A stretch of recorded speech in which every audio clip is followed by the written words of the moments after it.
The following is a world-class Bullshitters exclusive.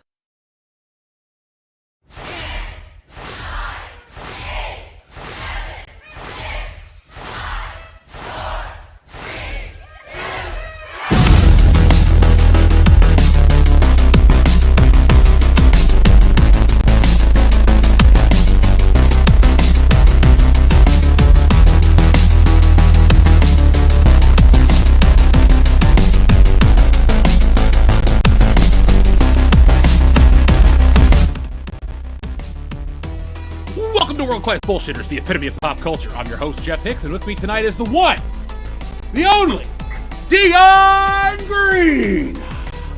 Baby, boys and girls, children of all ages, once again, the boys who will forever have your back in the world of bullshit are back at it again, but the boys are back in town, and I'm up to level 10, almost 9,000, because my girl, Jamie Lee, she let the puppy loose a little bit, so I'm ready to go, boys. I'm glad you brought her up, Dion. We'll talk about her in just a moment, because she's been on my mind all week long. But before you start talking about that, let's say hello to the Bombay bad boy himself, Big Rig Nick Utown. Glad to be here on this wonderful Thursday, talking bullshit with everybody else. Should be a good time. Folks, Kendo is here. He had to restart his machine because we're getting on a new kick. Back to school season means we're on schedule each and every week. So this is week 2 of us starting exactly on the dot. No more late and whatever you call us, Mulvaney, gay, all that shit. We're on time is what you call us now because we are world class. But tonight, folks, we're going to be talking about all sorts of fun stuff, all world class, some BS. You decide which is which. We're going to be talking about the Cracker Barrel redesign for just a minute. That's not going to be the whole crux of the show, but I thought it would be kind of fun to show you guys how you can take a fun logo like our WCBS logo and turn it into something lame, just like the Cracker Barrel lady did. So that'll be that. We also have, Jamie Lee Curtis and a whole lot more. But before we get into that, we'll do our word of the day, and then I have a question for you, Dion. Just be prepared. I'm about to put you on Front Street. But from our always friend, do. I'm ready. Oh, of course, it's where we live. We're neighbors. Shrubbles08 brings us the word of the day. The word of the day is cracker. All right. Ours isn't here right now. Okay. Kendo Slice in Robo-Cracker, protecting Washington, D.C. Dude, where's my cracker? How Stella got her cracker back. Fistful of cracker and Cracker Horizon. There we go. The man with the golden cracker. The man with the golden cracker. No cracker for old men. The thin red cracker. Bill and Ted's bogus cracker. D2, the mighty crackers.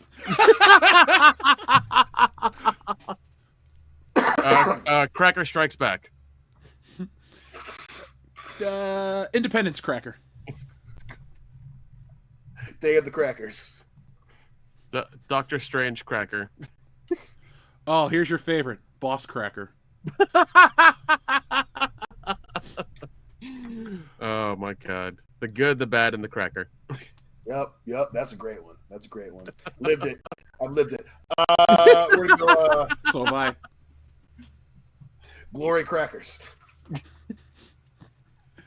Let's see. We'll all do one more, and then we'll check in with the audience's cracker titles. Thank you, folks, for joining us tonight, and thank you, Shrubbles08, for sponsoring the word of the day here on WCBS.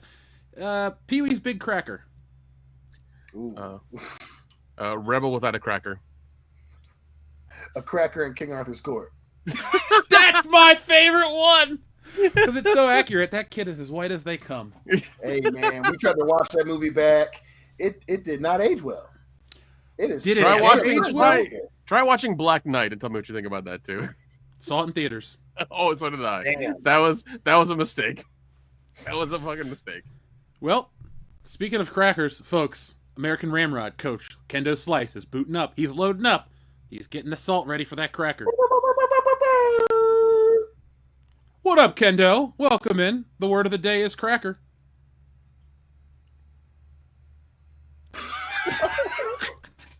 I think somebody crumbled his cracker. He's a little upset. Cracker so folks, send us your cracker titles all night long. Thank you, Evil Fred, for the nice thumbnail comment. I put as much effort into tonight's thumbnail as Cracker Barrel is doing for the remodel. So we'll talk about that in a moment because, yes, you know me for making comics and YouTube videos, but I did... Dion and I met each other in college, and this is the shit I learned about in school. So branding, marketing, advertising, that's kind of my wheelhouse. I love that shit. So our friend Michael says, Nausicaa in the Valley of the Cracker. That's a nice Miyazaki cracker. Yeah. Hi, Cracker 2, The Quickening. That's good. Willy Wonka and the Cracker Factory. I like that one. The Day After Cracker. Cracker 2, Keanu Reeves. He drives a bus made of saltines. Oh my god! I watched that. Yeah, it's got to have Sandra Bullock in it, though. Listen, I'm sweating. I'm sweating for Speed 3 to happen. I feel like it's gonna happen. Yeah, after Speed 2, I'm okay. Oh God, we'll get to Mr. Cleo in just a moment. Troubles away, but Kendo, how you doing, man? Are you moving? No, he's frozen. Okay. It's like we're in a wax museum, Nick. It's very unsettling right now. He's just staring at you. He's staring deep into your soul. Yeah. Anyway. Damn it. We missed I know. Dion, I got a question for you. And I mean a serious question. Ooh. How old is too old for you? Ooh, you weren't lying. Are we saying all time or just like right now, Dion in his mid-30s? Dion in his mid-30s. How old is too old? Dion, okay, Dion in my mid-30s. I would say too old is 73 because I'm 35, double my age, plus a couple extras. Easily 73 is too old. Easily. 72, okay, so I probably shouldn't. 71, 70. You know, I've seen some cute ass 70-year-olds out there. So it's safe to say that Jamie Lee Curtis at 66 isn't too old for you, right? Oh, hell no. Absolutely not too old for me. Yeah, she is trying to sell this movie. And I'll tell you, I had no interest and still have no interest in Freakier Friday, but I cannot avoid the commercials because every 5 minutes I see her popping up on my Facebook feed. And I'm okay with it, but I just wanted to ask you what is too old? Folks in the chat, let us know what is too old for you. Is this going to get you to go... So. Oh, you already saw it, huh? Yeah. How were they? Or how was it? It actually wasn't that bad. I wish I could feel them in person, but from the screen, they were great. Now the movie it was pretty good. They got CMM was in it. Chad Michael Murray was in it. It's just silly enough, but like it is definitely like, you know, a mom-daughter date night movie, and it has the story behind it. But it wasn't that bad. They did not. I thought it was gonna get a lot hokier. And surprisingly, it didn't get all that hokey. They have the conflict, and then the kids learn their lesson actually pretty quickly, and then they end the movie. I'm like, okay, shit, it's not that bad. It's not that bad. Okay, so it's like a solid 90 minutes and like a good 3-act structure. Yep. They didn't they didn't do too much extra. I think it literally is just over 100 minutes, right? Oh, okay. Hour 40, yeah. So it's really not that bad. Is it safe to say, though, it's not bad in the slightest bit and it was enjoyable? It's not your favorite Jamie Lee Curtis film? It is far from my favorite Jamie Lee Curtis. Is Trading Places still your favorite Jamie Lee Curtis film? Which one? Trading Places. I thought that is Jamie Lee. Ooh. Man, Trading Places. What the fuck? How did he forget that? I don't know, dude. I forgot. She is fine in that movie. Oh my god, that's a tough. I was gonna go with Arnold Schwarzenegger and her. True Lies. Thank you. I almost said True Grit. True Lies. That'd have been an interesting movie. That'd been way different. Yeah, I don't know about that one, champ. But I was gonna say, Trading Places might be True Lies, Jamie. We're gonna have to come back to this next week because I can't. The dancing and when she falls off the bed and she still looks fine as hell. I can't. Plus, you know, I was so it came out in '94 when I saw it. It was '98, '99 when I saw that movie. I'm very emotionally attached to my Preference Awakening, if you know what I'm saying, boys and girls. But Trading Places, Jamie Lee, boy. I mean, if we're going by like movies she's hottest in, that's fair. I was just going by movies I like the most because, like, well, I mean, yeah, it was her and Michelle Pfeiffer in Batman Returns. No, she wasn't in Batman Returns. Oh, for Your Awakening. Sorry. Yeah, for The Awakening. Yeah, Michelle Pfeiffer. Oh my God, are we really showing our age or just our world class taste when we talk about this? Yes, I think it's the latter. Loving the chat right now. We got people talking about Jamie Lee Curtis's best movies. Jeremy says Everything Everywhere All at Once. That was a good one. Saw it in theaters. Yep. I quite enjoyed it. Yeah, she did. Yeah, she did really good in that. Nick knows my new favorite movie to obsess. Not even obsess over. I just watch it because it's short as the fog. She's in that, so I like that movie. I love in that movie. She just randomly sleeps with Tom Atkins. Like, they met. 10 minutes later, they're in bed. It's like, oh, okay. Hey, Tom Atkins might look like everybody's middle school football coach, but that dude has game. I would never put it past him to seal that deal in real life. I mean, we can all aspire to be Tom Atkins, or at least grow a mustache in the same neighborhood. That's true. Hey, and he's got a hell of a filmography.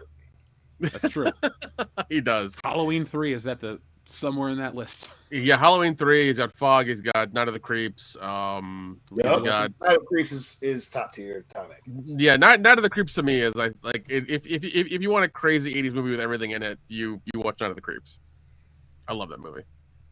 It's great. When we do bracket battle that will launch in September, folks, we will have a craziest movies of all time list, but that's further down the road. Real quick though, before we get into the meat of tonight, let's. You want to say anything else to Jamie Lee Curtis, Dion, before we put her away? I love you so much, but I'm still mad about Borderlands. Oh, I forgot that movie existed. I think the movie's for free on like Stars or whatever. It's not free, Nick. You have to spend your time watching it. Oh, that's true. That's true. Which we all know is a humongous mistake, unlike those very nice sweater puppies she got. They just keep getting bigger with age. Hey, listen, sometimes aging is it's a beautiful thing, Jamie. Yeah, she saw Sydney Sweeney and kind of was inspired by that, I think, which I'm not mad at all.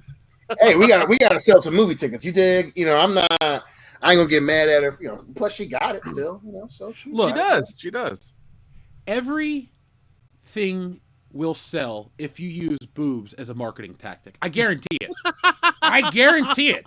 It worked with Sydney Sweeney and her soap and jeans. You could sell candles. You could sell magnets. You could sell Ben Gay. I don't care what it is. That shit will work. I guarantee it. Even Susan B. Coleman had the commercials. They were like, everybody loves boobs. I was like, you right, Susan B. You right. Yeah. I'll donate $10. Hey, I will donate money to save the boobs. That's just... Damn right. Amen. That's our new charity, SaveTheBoobs.com. Yeah, you can sell brawls too with them. So, folks, say goodbye to Jamie Lee Curtis. I'm sure we'll talk about other boob-related topics on this podcast. We've only been around for a decade at this point. So. Yeah, I know. Damn. Now, folks, speaking of WCBS, quick bit of housekeeping before we start more into the show. Next week, we will not have an episode. I know, I'm sorry, but Nick and I are on location at Dragon Con next weekend, so we won't be able to do the show because we'll be at the con technically Thursday night, getting the preview night in, and then we'll give you a special live show from the show. We'll be walking the show floors, many levels of it. I'm going to also get some footage for you guys for another toy video. Speaking of which, I've been out to my local stores. There's so much new shit at Ollie's. It's hilarious. And, we'll talk about that in the video. There's some new Disney stuff. Nick, they had this really expensive Star-Lord collectible that couldn't sell anywhere. And now it's at Ollie's, so. I love that. They just keep shooting themselves in the foot, man. It's amazing. It really is. You know what's been funny, though? I've had a lot of listeners, because those videos reach a lot of people. People will message me on Twitter, Jeff, can you pick up a figure for me? I saw in the video. So if you're cool, and I did it this time for people. So folks, if you're pretty cool about shit, and there's something in the Ollie's video you're desperate for, if you're willing to cover all the costs, we can make that happen for you. I'm sending off an X-Men set to some guy tomorrow. So. Oh, nice. That's awesome, dude. That's good. Yeah, I mean, if keep the collector community alive. Oh yeah, of course. I mean, and I'm pretty sure there's a couple ollies here that we can we can roam through as well if you need We're to. gonna go film at Ollie's. Keely Chow, I'd like to thank you for all of the kind words about stealing Solo the movie. Folks, when we talk about Disney and their current predicament, how they've alienated younger male audiences and how they're taking pitches for new projects, I have already made a couple calls to some people that know how to do it. I don't care if I get nothing, but I'm going to pitch that book to Disney officially. I'm going to send it to them since they're looking for pitches. It's like, whatever. Because, folks, if you don't have a copy, which is rare because I've sold a lot of that book, the second book will have the signups in September. We will just have the sign-up. It's not going to be ready to crowdfund or anything like that, but the book will be done before the signups even go live. But I want everyone to know that when you build the hype with one of our books, you don't have to wait as long as you think, because as soon as that campaign ends, the books get ordered, and then the books get shipped to you. Wokebusters went pretty fast in its second round, so folks, be on the lookout for Stealing Solo 2. I have, well, I'm not going to show you this list because it's all my secrets, but I figured out the entire campaign, the tiers. We even have some new things, Nick, that I'll tell you off air. I think you're going to like these ideas. I had to call a couple manufacturers to get these things priced out, but we're doing... Did you have to learn Mandarin to do that? No, I actually know somebody who knows Mandarin, so I just said, hey, Wang, could you tell him what to say? And so, good old Wang. Yeah, we all love good old Wang. So speaking of love, Chad Android says he loves listening to us. Thank you, Chad Android. Long-time listener, first-time caller. Well, welcome to the show. Hopefully you enjoyed the chat. Say hi to Dr. Coffin Nails. He's crazy. But let's see. Anything else on the docket for housekeeping? No, we don't have anything else on the docket for housekeeping. So let's talk about a fail here on WCBS. We love to talk about all sorts of fails. We make fun of movie fails. We make fun of political fails. We make fun of acting fails. But my personal favorite fail is the marketing fail, because no matter how hard a company tries to justify some BS that's not world class, it always fails for them. So the good people at Cracker Barrel have decided to change things up. Now, I am like you guys. I eat because I'm a human being. But one of my favorite things to do on a road trip... God, I hope so. Yeah, I've been replaced by AI, Nick. God damn it, I knew it. They got him. Fucking Musk got him. Don't you love how when I become a robot, I become a thriller zombie? So I wanted to bring this to your attention because we have covered a lot of marketing fails on the channel. We covered the marketing success of Sydney Sweeney. We've covered the marketing fail of Bud Light and Target. And now we're looking at another marketing fail with Cracker Barrel. Now, we always like to get to the bottom of these things because they're funny. But tonight we're going to get to the bottom of this because it's so important to me, because if this place goes out of business and I can't get my hash brown casserole anymore, I'm just going to be pissed, Nick. You know how I am about that. Dude, so, I know what you mean. I know what you mean, because I think their breakfast sampler is probably the best I've had. Even through IHOP or Denny's, I think Cracker Barrel is the best one. Now, Kendo, you're a Waffle House enthusiast. How do you feel about Cracker Barrel, and how do you feel about their logo change? Well, I'm also a fan of the Cracker Barrel. I like it quite a bit. It's a lot of hard work to keep up this physique, so I'm very well versed in my food. And I just thought it was the dumbest thing. It's like, I like the jokes that came out of it, that they took away the cracker and the barrel from the logo, which I thought was hilarious.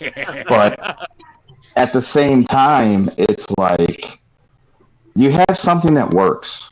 It's very iconic. It's kitschy, and it's known. Cracker Barrel is known for its rocking chairs and its old-timey games and its general store and its front porch, out in the country diner, aesthetic and all that stuff. And along comes, strong, powerful woman to say that, hey, we need to modernize Cracker Barrel. No, we don't, because Cracker Barrel exists as a throwback to the old-time look and feel of things, not something modern. If we want something modern, we'll go to a modern breakfast place, or one that attempts to, like a Denny's. I don't recommend that. Don't do that. Mm-mm.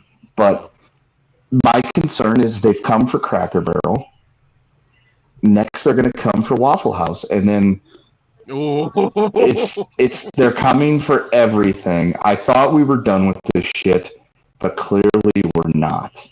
And I don't choke it up to Cracker Barrel's going, whoa, they got rid of the old grandpa looking dude and they're changing it up. I see it more of hey, Cracker Barrel's just old timey and just not modern. We need to make it modern. No, we don't. We need to keep it where it was at, which is a throwback to old time country diner type stuff, because that's why people go there.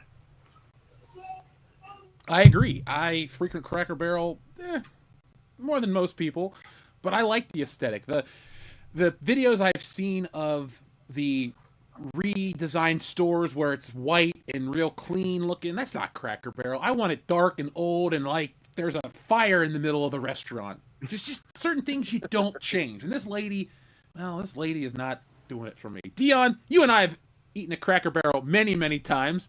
Now they sell alcohol at Cracker Barrel. What did you think of this change? Was it good or bad?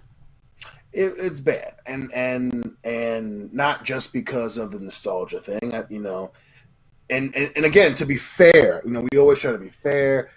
Cracker Barrel was apparently one of the restaurant chains that were struggling. I know that they had gone through a couple different purchases the last few years, and they're kind of doing the we need to adapt to get back into the black here. I don't want to say for sure that they were losing money. I want to say that I have to look that up. I know that they were struggling. That being said, what's the issue and the mistake that so many companies make when they find themselves in these situations is they focus on the shit like you guys have been saying. That isn't the problem. The nostalgia factor isn't the problem. Doing a blind logo rebrand, and that has helped some companies. To my recollection, it is a very short list of companies that were struggling that turned it back around because of their damn logo as part of the change process. But yeah, the logo, it's an iconic American logo. And especially when you would see so many companies now who are sticking to keeping the what people know part of brand logos and going back to them in some cases, this is just a trend. To Kendo's point, this is the wrong time. If you did this 10 years ago, that's a little different. Now, like Kendo said, I thought we were done with this shit. Like that doesn't necessarily help all the time. It just doesn't. And yeah, I think this is them focusing on the wrong thing. I get maybe dialing down on some of the old timey themes of the restaurant experience, but the general store, and luckily the one around us hasn't changed the look. But yeah, that's why we go to Cracker Barrel. Yeah, I don't go every damn day, but we always go, or we try to go. When Jeff comes up, multiple times. The family, if we're doing a breakfast thing, or when we're going on vacation and we're leaving, we go to a Cracker Barrel. We did it last year for WrestleMania when we were driving out to Philly. The first thing we did when we got there is like, fuck, we're in Philadelphia. They got a Cracker Barrel. You know what I mean? Like that is it's a family institution for so many Americans. Like, in terms of the things that people all love, especially while we be all trying to whoop each other's ass here lately, everybody loves Cracker Barrel. Like they're like, yo, I can go to Cracker Barrel, and they sell like it's just that was not the thing to change. That wasn't the problem. Everybody likes the old dude sitting on the chair with the barrel, and it's like, come on in here, son. Like I don't like slavery. Come in here and have some pancakes. You ever have a farmer like that? Like I want to talk to that old dude. I'm gonna go in here and eat his food. They fucked up. I think they fucked up. Yeah, I want some biscuits and gravy. I don't want diner. I want biscuits and gravy and my pancakes, and I want sausage patties and links and my hash brown casserole. If I want to go to a breakfast diner, you could throw a rock and hit 20 of those. If I want to go to a modern pancake place, I'll go to IHOP because for some reason we have to go there because their crepes are just apparently so amazing. They're not, but the omelets are great. but it's the wrong time to make this maneuver.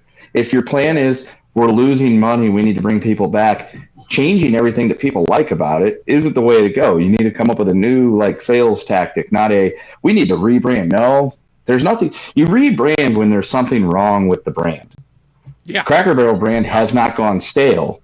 So rebranding the Cracker Barrel brand doesn't make any sense because the brand isn't stale.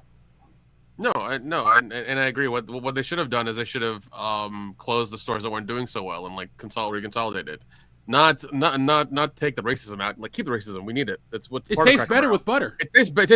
It tastes better with racism. Okay, it just does. I don't even see the racism. That's the part. Like, where's the racism there? It's like it's called Cracker Barrel, and then there's a white guy on there, so you're calling him a cracker. So isn't that the racism that's what we're allowed to have nowadays? That's a good point.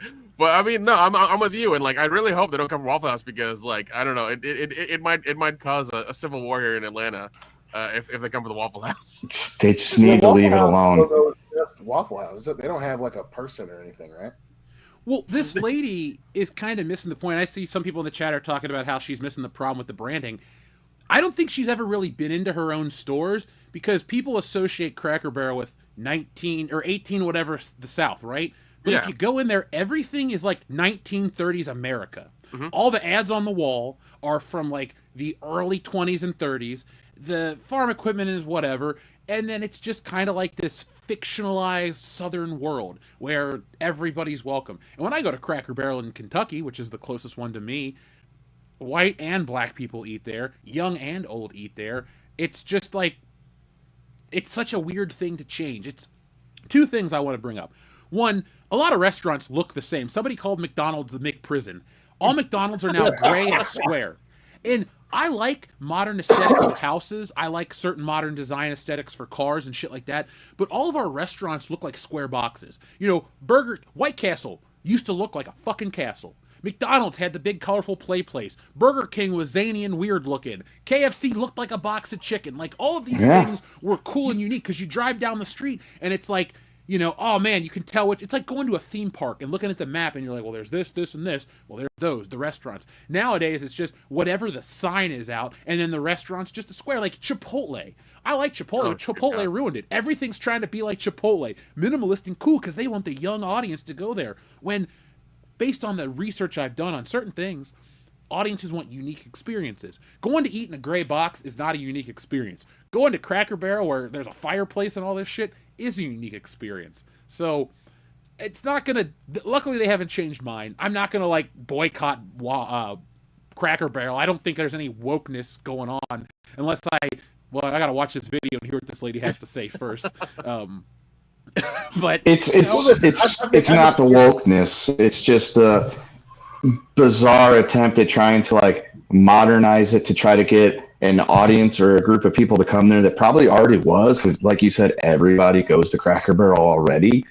But to your point, like there was a thing that I saw not too long ago, like within the last couple of weeks, where they had shut down a McDonald's and they redid the inside of it to make it like 1980s McDonald's or like late 70s. Then it had the tree and it had the McDonald land and all that stuff going on. And it was like core memory unlocked. I'm like, shit, I remember when I was a kid and the McDonald's looked just like that. And we had the play place outside and all that other stuff. And, you know, everything was crazy. Taco Bell used to look like an Australian's nightmare on the inside. It was awesome. Mm-hmm. It was colorful and weird and crazy. Back when it was make a run for the border Taco Bell, it was cool. But like you said, everything's now the same. It's all minimalist. It's all boring. It's all gray, just like houses. It's like, you know, I get it. But still, get some freaking personality inside your goddamn building. Sorry for cutting you off, Dion. No. I think that's a great point, and that's exactly what that's what she's missing in terms of what the issue is, right? Like everything is the same now. And, you know, we all have lived it, and, you know, especially now the older that we specifically get, we see shit coming full circle all the time. But, you know, to your point, I get it. And I get the notion that there is a such thing as too old. And listen, you know, the X's and O's, they lost a lot of money with those class action lawsuits. And I understand the desire. And even at this point, the mofo, the mighty dollar bill, the financial need to somewhat update and change things enough to where you're getting and seeing the numbers that you want. And I understand that, to Kendo's point. But the logo wasn't the problem. I even understand, the super early 20th century aesthetic. I understand that not being something that you think, to Jeff's point, is an experience enough to get people to walk in and spend their money. I can understand that too. But if your plan is to change the logo as part of that metamorphosis where you're finding that modern sweet spot with a old country restaurant vibe to it, the logo wasn't it, man, because now your logo looks very similar to Waffle House. It looks very similar to Wendy's. It looks, it's one of those where it's like, oh, it's the same shape, that same rectangular or rhombus-esque shape with two very contrasting colors. Yeah, it's minimalist design failure, if you ask me. Yeah, dude. It's just that wasn't the problem. Because it's frustrating. I agree it's frustrating, and it definitely isn't the problem. And I wish this lady, there is a book, like an official book on, I got it somewhere, but it's about what each color represent and what shapes represent for businesses, and it's why logos are shaped the way they are, why the Coke logo is red with the circle and this and that. But it's like a lot of these people, like this lady looks like a tech executive. She's got those weird fucking glasses, and she's got the suit on, and when you hear her voice, you'll understand why I call her that. But like, she's trying to turn Waffle House into the Apple Store. And it's not, Cracker Barrel into the Apple Store. And it's just not really, gonna work.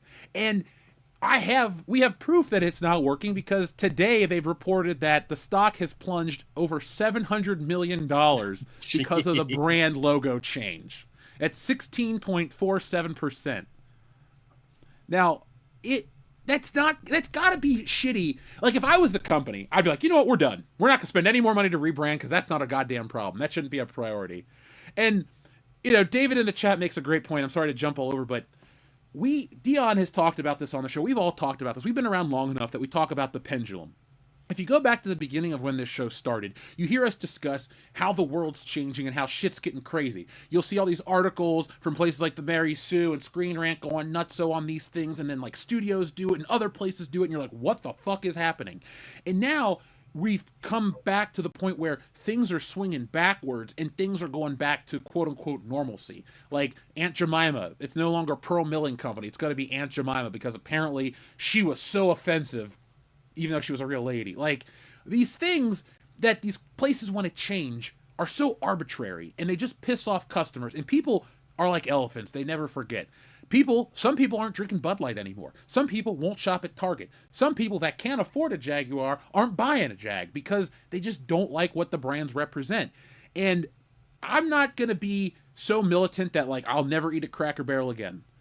But if they change my Cracker Barrel, I probably won't go to that one. And then it'll become I'm on this end of town and they still got an old Cracker Barrel. Cool, I'll eat at that one. And eventually, if they all look like what they're trying to do, make it look white and boring, it's just, I don't know, man. It's part of the appeal. Like, it'd be the same as if you got rid of the country store. I never buy shit in Cracker Barrel. I just go there to eat. But if you got rid of the store, I'd be fucking pissed. You don't need to change stuff. But to that specific point, like, that's, especially when you listen to the early show, right? Like, I like the undeniables. To that very point, you don't go and you don't spend anything in the general store. We do all the time. Luckily it's cheap enough, especially having children with us, especially having shit going on as kids get older. When they're little, they love that shit, right? That's another thing that you spend actual money for. And, it's just very interesting, the white and boring thing that you brought up. It's so fun. Like, that's how, like, Ridley Scott saw the future. That's why I love Alien, where they're on the ship and everything's just white and boring. And it's so weird how especially restaurants, think that that's what people want. And, specifically with Cracker Barrel. Like, yeah, the same thing. Like, yeah, we probably wouldn't go, especially if they got rid of the general store. Like, we can get, average to pretty damn above average breakfast food anywhere else, but the environment and the brand name of Cracker Barrel, and then biscuits and gravy as the only restaurant for biscuits and gravy I'll, consistently eat. Because your wife's cooking is better in every way. Yeah, well, Hillary makes a hell of a breakfast. We never need to go out. Like, she's like, oh yeah, cooking. her biscuits and gravy is definitely my favorite. She has fucking perfected. It's bang bang. You know what I'm saying? Yeah. She doesn't even use generic sausage. You know what I'm saying? She make that shit pop. But you don't even need to use Bob Evans, man. Yeah, man. But if I were to be in a random state, the X's and O's of it, and I see that specific brand, that the dude's sitting on the barrel, that's Cracker Barrel. I'm gonna go there, especially if it's a place I've never been before. When we would go to WrestleMania, when you first get somewhere and you need food, you don't necessarily feel like going and experimenting with what's around. You go to the first thing that you recognize, and you spend your money there to get food that you know is gonna at least be pretty damn good. And the dude on that barrel, if I'm in a place that I don't recognize, I'm going to Cracker Barrel. And I'm not, especially if shit changes inside, that's going to be, that's the Cracker Barrel that I'm not going to go to. It just, that wasn't the problem. No. And it's funny because, like Jeff said, we've done the podcast for a while. One thing we would do a lot is go to this convention called Horror Hound Weekend in Cincinnati, Ohio. And it's at the Sharonville Convention Center. And I think it's after the show Sundays, we would always go to Cracker Barrel afterwards. Oh, yeah. And we'd always just like, we'd recover, we'd get over a hangover, whatever we were doing, we'd go eat there until we couldn't move. And then either we go back to the Airbnb or we'd go our separate ways and just say goodbye. But that was kind of a ritual for a long time, was doing that. And Cracker Barrel was a part of that, and I was just like, if that one changes, and I mean, we don't do the convention anymore for other reasons, but like, it's just sad that, I'm sure some other people have that same experience as well too. Just like, they do certain things, and like the ritual is like going to Cracker Barrel for this, that, and the other. And if their one changes, you're kind of killing that whole thing, And it's terrible that has to happen, because my aunt was alive in Atlanta. Whenever we went down there for spring break as kids, when we were leaving to come back to Michigan, we go to Cracker Barrel. Yeah. And it's just one of those things where it's like the inside, the logo, like you guys have been saying, it's not the problem, and it never was the problem. And I'm sure that was another problem that they just didn't want to address. But they spent money on some marketing agency and some, top shot marketing exec, and this is what they told them to do, and like they gave them some false fucking numbers or something. It's like, oh, this is what you need. This is what people want. It's like, no. Have none of you learned anything over the last 10 years about any of this shit? They have. It does not fucking work. None of it works. I don't care how much you paid for this person who blew who to get who into the fucking meeting room to pitch this shit. But god damn it, this has never fucking worked. Never fucking worked. Even New Coke did this in like the 90s or the 80s or whatever. That shit didn't work back then. This never fucking works.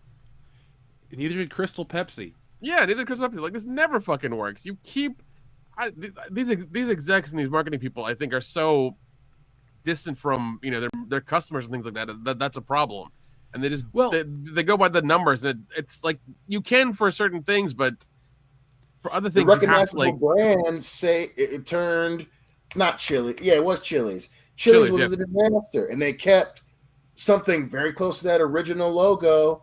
And now I can't remember who ended up buying Chili's. That's how they make money off that brand, selling jarred salsa and shit. And it has the recognizable brand Chili's. Oh, I remember Chili's. Chili's also fixed their brand by offering ridiculous value. Yep, they did. I read way more of this shit in my free time than I'm willing to admit. And I actually eat at Chili's because it's the value. Because everybody's going on about the price of things.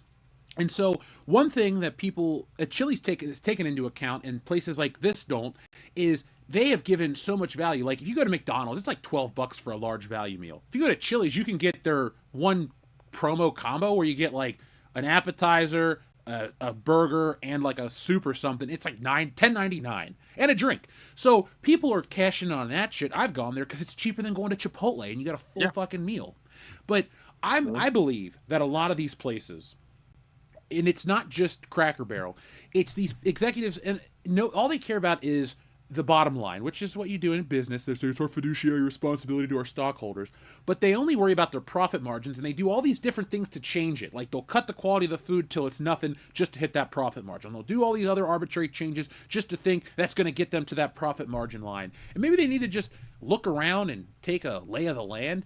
And we're in a window where people are more nostalgic now than ever before. We have people that have fake nostalgia for shit they never experienced. Like people are like, oh, you remember video stores? You are 20 years old. Blockbuster has been closed most of your life. You do not remember video stores the way we remember video stores. Oh, do you remember the Sega Genesis? You're fucking 10. That shit's been out. The Sega Genesis came out like 89, 88. My point is, people are more nostalgic for a time they never had because they think the world was simpler and they think that the world was easier. And in reality, it's all based on when you were born, how old you were, X, Y, and Z. But if you can sell a false sense of comfort, and if you can sell a reminder and take a trip back in the past every time you walk in those doors, you're halfway there. And that's what Cracker Barrel does, because it's this weird fictionalized southern place that you can all go and eat. And the more you take away recognizable shit, the more people are going to go elsewhere. And I wouldn't be surprised if after all this shit falters, in about 10 years, we will see the return of certain types of old style restaurants, and it'll just stay that way forever. Like Wendy's one day might go back to the yellow cups because nostalgia sells and people weren't tired of those things. You know, you might get, like the old Mountain Dew logo. They got rid of the one MTN Dew, and now it says Mountain Dew again. That's really the future. If you're going to charge people through the nose, the secret isn't we're going to sell you the same product. It's we're going to sell you the same product in a package that makes you feel something, and then you're happy to spend the money. I know it sounds mean, but that's what they teach you how to sell in advertising. It's all about emotions. Well, and to that very point, and yes, it was Chi-Chi's, Godzilla. Yes, it was Chi-Chi's. Not fucking Miss Chi-Chi's. But to that point, you know, you're right. They try to affect these very specific profit margins and all this shit, right? Because to especially to these executives, you know, it's numbers on a piece of paper. But at the same time, they don't want to do anything that costs money to change it, so they get that maximum profit. And to them, I would guess, being a part of corporate America, it costs less money to change the logo than it is to, I don't know, make sure that they're properly staffed. I don't know, make sure that the staff is paid a good wage to where the service is so good it gets people back in the building. The logo, while I can kind of understand a worry that it's reminiscent of a time where people might have used the word Negro too much. I get it, but that wasn't the case. You know, a lot of us Negroes go to Cracker Barrel. You know what I'm saying?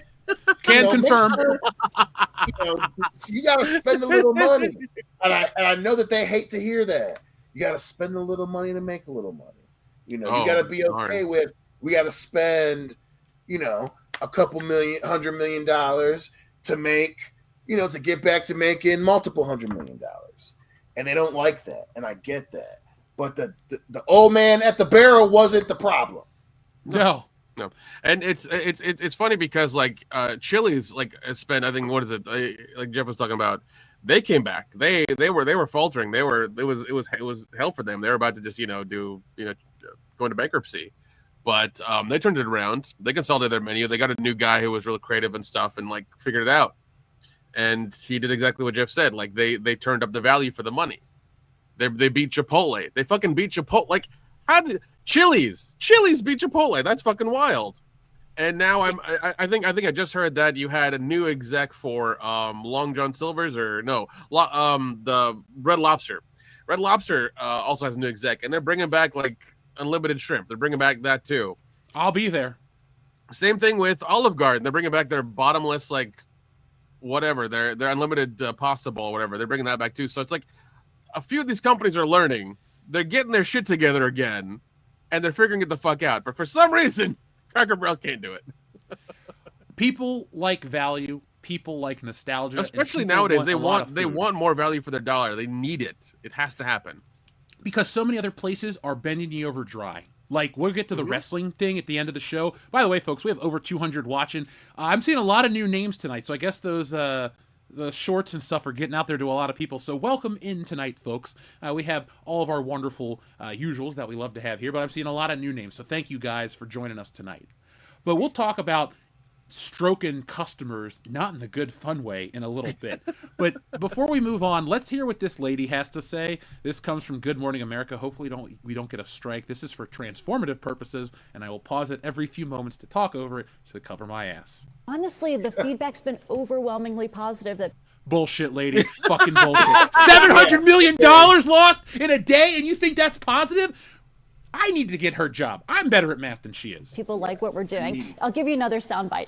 I actually happened to be in Orlando last week with all of our managers. We bring them together and every other year. And the number one question that I got asked, Michael, was, how can I get a remodel? When can I get a remodel? How do I get on the list? I don't believe her. Do you? No. What are things that did not happen for 500, Alex? I mean, it's the one. I mean, some of those stores might need a remodel because they're just like kind of worn down a little bit too much. Oh, But I doubt, yeah. I doubt that like they're begging for a remodel like because they want it to look brand new and clean. No, if the aesthetic works, then like they don't want. Yeah, she's full of shit. Let's hear what this lady also has to say. Michael Strahan, you should have heard I watched the original clip, what's much longer, where Michael Strahan basically is like, people aren't going to like this. And then she starts saying that. Really? So because the feedback and the buzz is so good, not only from our customers. Hold on a second. You see how he does not believe her. Michael Strahan's like, bitch, what are you talking about? White lady, you need to shut up. You shut up. We need Black Dynamite to interview all these CEOs. I know. Yep. And the buzz is so good, not only from our customers, but from our team members. They want to work in a wonderful restaurant. So nobody. Okay, yeah, I'm happy. I'm happy your team members are happy, but your customers got to spend fucking money, lady. Your team members will be happier when they get big tips from the customers that come in. Or she's saying that now to cover up the fact that we didn't pay people more to make them happier. They're happier about the changes. I would love to see a server whose feet are stepping the damn floor. Yeah, man, I'm so much happier because they changed the logo and took out most of this shit. Dion, they didn't even change the floor in all those new remodeled stores. It has that same weird tile. So they just took everything else out, kept the floor, which the doesn't pictures, match, but whatever. The pictures I've seen, it looks like a home goods store instead of Cracker Barrel. It looks like one of those. The Home Goods is across the street from the Cracker Barrel that I eat at. I'm going to do a comparison if they ever remodel it, Nick. I think, in all honesty, I think the picture's like it's being stark white and having like some of the squared things on the wall or whatever. Like it looks like a home goods store, and I'm just like, this is the thing they're going for. It doesn't make any sense. This woman worked at Pottery Barn in college, Nick. That's what we're getting. She's like, I'm the CEO. I had my best times at Pottery Barn. She used to manage a Pier 1 back in the day when that was a thing. Are those even around anymore? They're not. I don't think so. No, they're all gone now. The one by us closed years ago. Yeah, my mom loved that store so much that the house that I grew up my in mom did looked too, like a man. Pier 1 Imports. I lived in Pier 1 Imports, essentially. You walked into it. Whenever I think of Pier 1 Imports, I think of that fucking speech that from Fight Club. It's like, the glasses that are the glasses with the hand blown glasses with the imperfections in them from some third world country or whatever. I always think of that when I think of Pier 1 Imports. Dude. Sounds about right. Well, let's see if this lady has anything else to bury herself with, and then we'll move on to it. We'll check with the audience, and then we'll talk on some other topics. Well, Julie Messino, it's wonderful to have you here. Pleasure to be here. Thank you for answering those questions for all the Cracker Barrel fans out there. There's a lot of great changes. Thank you so much. All right, thank you. Bye. He is not happy. No, he's doing his job. His producer's in his ear, but you're like, dude, cut it out. Yeah. And we're smiling, and we're engaging with her. We're believing what she's saying. Just nod your head and smile, Michael. Plus, if you're ever going to get an actual interview after a major change, everybody knows Good Morning America's just going to give you softball questions anyway. Oh, 100%. Yeah, it's ABC, bro. Yeah, 100%. Well, folks, thank you for joining us for this Cracker Barrel talk. Nick and I will broadcast from some breakfast location next week. Probably won't be probably a new one every day if we can do it. If We're people. We need to eat breakfast. Just saying, Nick. Well, we'll go to that biscuit place down here, 1911, that we went to last time. That was pretty good. Oh, those ladies were good too. They were. Yeah, We'll go. Servers, not hot. Sorry, I'm not that kind of guy. We'll go hit up some ethnic buffets and have a good time. I wish we could get a Lex Live style breakfast. That buffet at Lexington, that toy show. Oh my god. Oh my god. Yeah. It's 9:30. I don't need to talk about breakfast food. I'm actually. I think I'm doing Scarefest in October, so that should be fun. Nice. They never got back to me about the table. Let's I see. emailed them the weekend that we got the information from them. Right. I will talk to a mutual friend of ours and see if they can help us with that for next year. So all right. That might be a thing. Yeah, I want to do more stuff. Yeah. Overkill 161 says this week's salty films: Crackers 11 and Cracker Recall. I like Cracker Recall the best. Cracker Recall. Oh my god. You think this is a real saltine? It is. That was terrible. I'm sorry. The effort was there. Thank you. Michael Ironside would be proud of me. I almost said Michael Madsen. He's passed away, sadly. R.I.P. Yep. A couple weeks ago now, I think. Yep. He was a good actor. He had a great voice. Liked him in a lot of stuff. Yeah. Xavier to God, thank you very much. He says, the next Halloween, Lori needs to show the girls. So she killed Michael Myers. So the next Halloween is just going to be her naked running around her house for an hour? Sure, why not? It'd make money. I mean, yeah, people will watch it.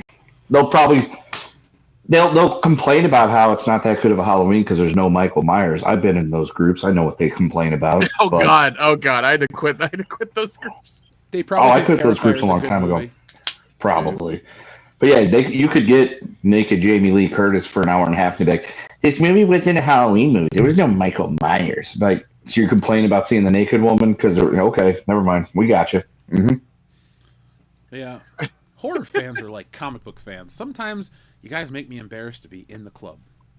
No joke, man. Some of those horror fans especially are a little too nostalgic for the 80s. It's like, I get it. They were the good times, but like, new shit's new shit. Like, give it a chance, Yeah, like the 80s and the slasher was great, but then we got to the 90s with the teen ones, and those did suck. And the early 2000s are when you got the remakes, and those are unwatchable. But now we're in this window, like post Conjuring, where there are a lot of good horror movies every single year. It's not just like one or two every couple years. It's like, man, I really enjoyed Late Night with the Devil. I had fun with something as stupid as Final Destination Bloodlines. I don't consider Companion a horror film, but it had some horror elements at times. Like, there are a lot of good things out there to watch. Even The Monkey. Like, I gotta give it a better shot. Like, The Monkey was good. Too. Monkey was good. I watched last weekend. I watched Weapons, and I watched Together. Weapons was, I don't know why it's getting too much praise, because I sat there and watched it. I was just like, because people are saying that the ending is what fucks it up. Like, it makes it better or worse. It's so the part to counter your point about everyone praising it, the negatives are saying that the thing that fucks it up and makes it worse is the ending.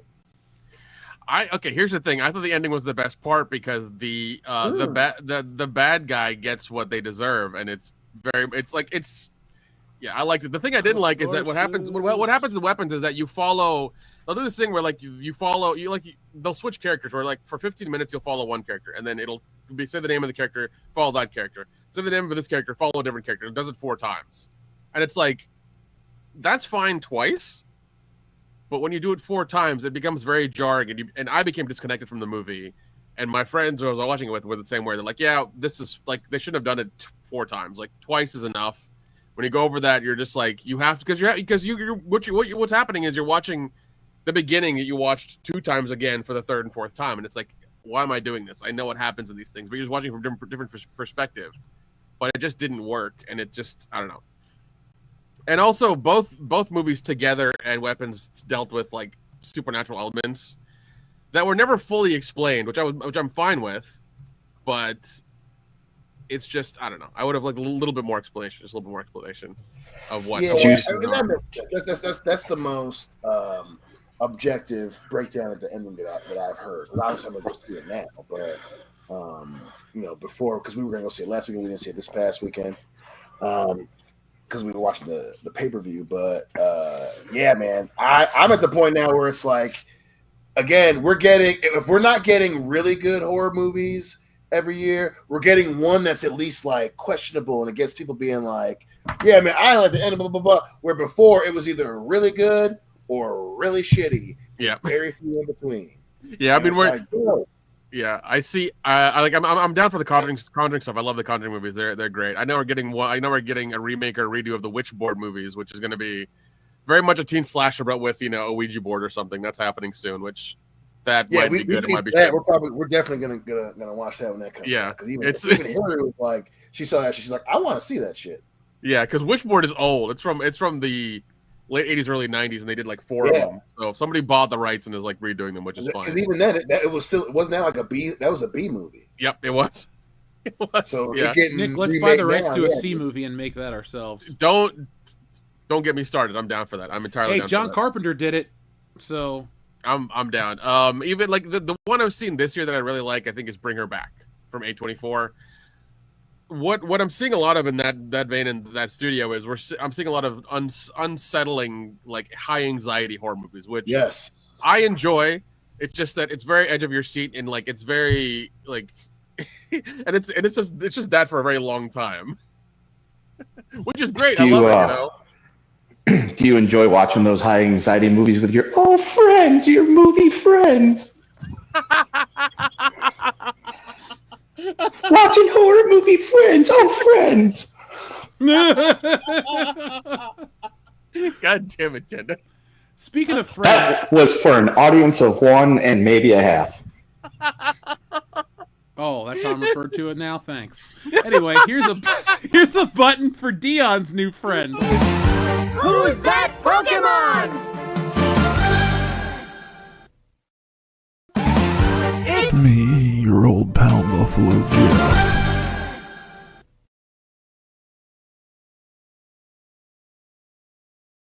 He took time off doing it. My ass is like, which one is this? The newest one we have. Thank you, folks. Was that Shrubbles08 that requested it? Don't worry, Shrubbles08. We'll ask the Mr. Cleo question in just a moment. We want to give Dion ample time to call Mr. Cleo in because you got to fly him in. I'm getting over a cold. The accent might be a little sounding like Mr. Cleo been smoking nothing but menthols all week. Mr. Cleo is a Newport enthusiast. We need to get a Newport sponsorship with Mr. Cleo. Hi, this is Mr. Cleo. That'd be perfect. Become an old Jewish lady. That buzz is hot. Xavier to God says next bracket battle should be Adam Sandler movies. That will be one. We have this master list we're working on. I want to make sure I get a couple things finalized, and then it's going to be kind of like a rotating cycle of people. There will be some on WCBS, but we want to make it where it's like all the best of the internet come to play bracket battle. So if you guys have any recommendations for guests that you'd like to have us feature on the show, send us an email to info@worldclassbullshitters.com, and we will reach out and make that connection because bracket battle is going to be the most fun game on the internet. It's ours. We're ready to play it. And you guys can play along at home. Next year, we'll have the Bracket Battle board game that'll be available at all local Targets and Cracker Barrel country stores. And then the following year, Bracket Battle will be hosted by Elizabeth Banks on ABC Family. So there we go, folks. That is the trajectory of Bracket Battle. She's really gone downhill. I'm looking forward to we've really leveled up, Nick. I'm looking forward to the Bracket Battle Xbox game with Kenny Omega developing it. Finger Bang, was it Twinkle Toes McFingerbang or whatever he's called? Oh my god! Yes, That's Dude, when we get to the wrestling segment, I went on a Cornette rabbit hole this week, listening to him rip into the main event of WrestleMania 41, and like The Rock went down a peg from like 100 to 99. I was like, damn, man, The Rock really fucked that WrestleMania up. Maybe you should just stay home for a while. Our friend Red, Pokemon Trainer Red, I had that game, and Yellow. Hey, Jeff, you have a P.O. Box. I will get one set up when I get back from Atlanta, because we're going to bring back Tales from the P.O. Box. I just needed to get things set up here, because when you guys send stuff, you guys send a lot of stuff, and that is not a complaint. Do not take it that way. But I had to prepare a closet over here so I can store that stuff, because we've had figures, we've had play sets, we've had custom Jones soda. Somebody sent me a knife letter opener that I use still, like all that wonderful stuff. You wanted to mail you something nice since I'm such a big fan. Thank you, I appreciate that. Plus, I can't wait to meet you at Lexington Fright Fest again.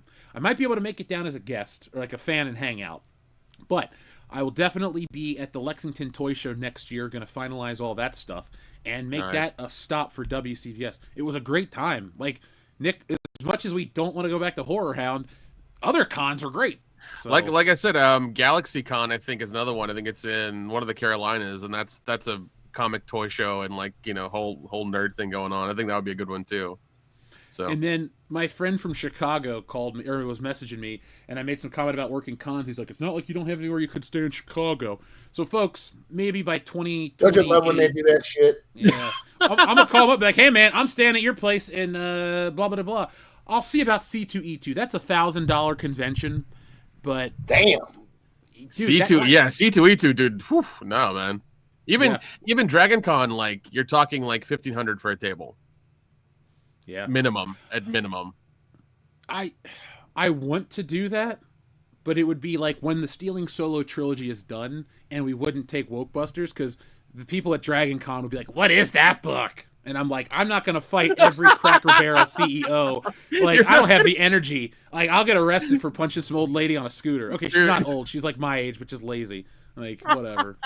I will never forget that. That was such a fucking hilarious moment. If she's working next year at the funny thing is, like, we weren't rude. She was rude. But if we see her next year at the toy show, I'm going to be like, "Hey, you want to tell me how racist this book is now?" If she's there next year, I want us to both give her a copy of Wokebusters and have it signed to be like, "Here you go, keep it." Yeah, it's like, "Hey, lady, here's the graphic novel that you didn't know you needed." Folks, go to wokebusterscomic.com right now to get yourself a copy.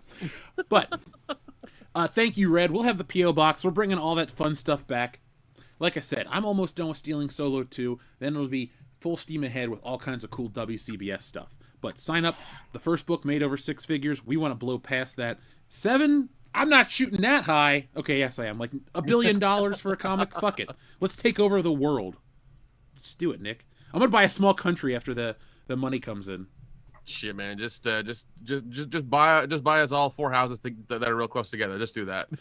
I'm going to do you one better. I'm going to get us a row of houses, but I'm also going to buy you out of your jobs. So, Dion, you're going to officially work for me. I'm going to pay you double what you make now, and that's it. All you do is just hang out and do channel shit, and you're like, oh yeah, Jeff needs me to come over to play GoldenEye. Well, it's my job. I gotta.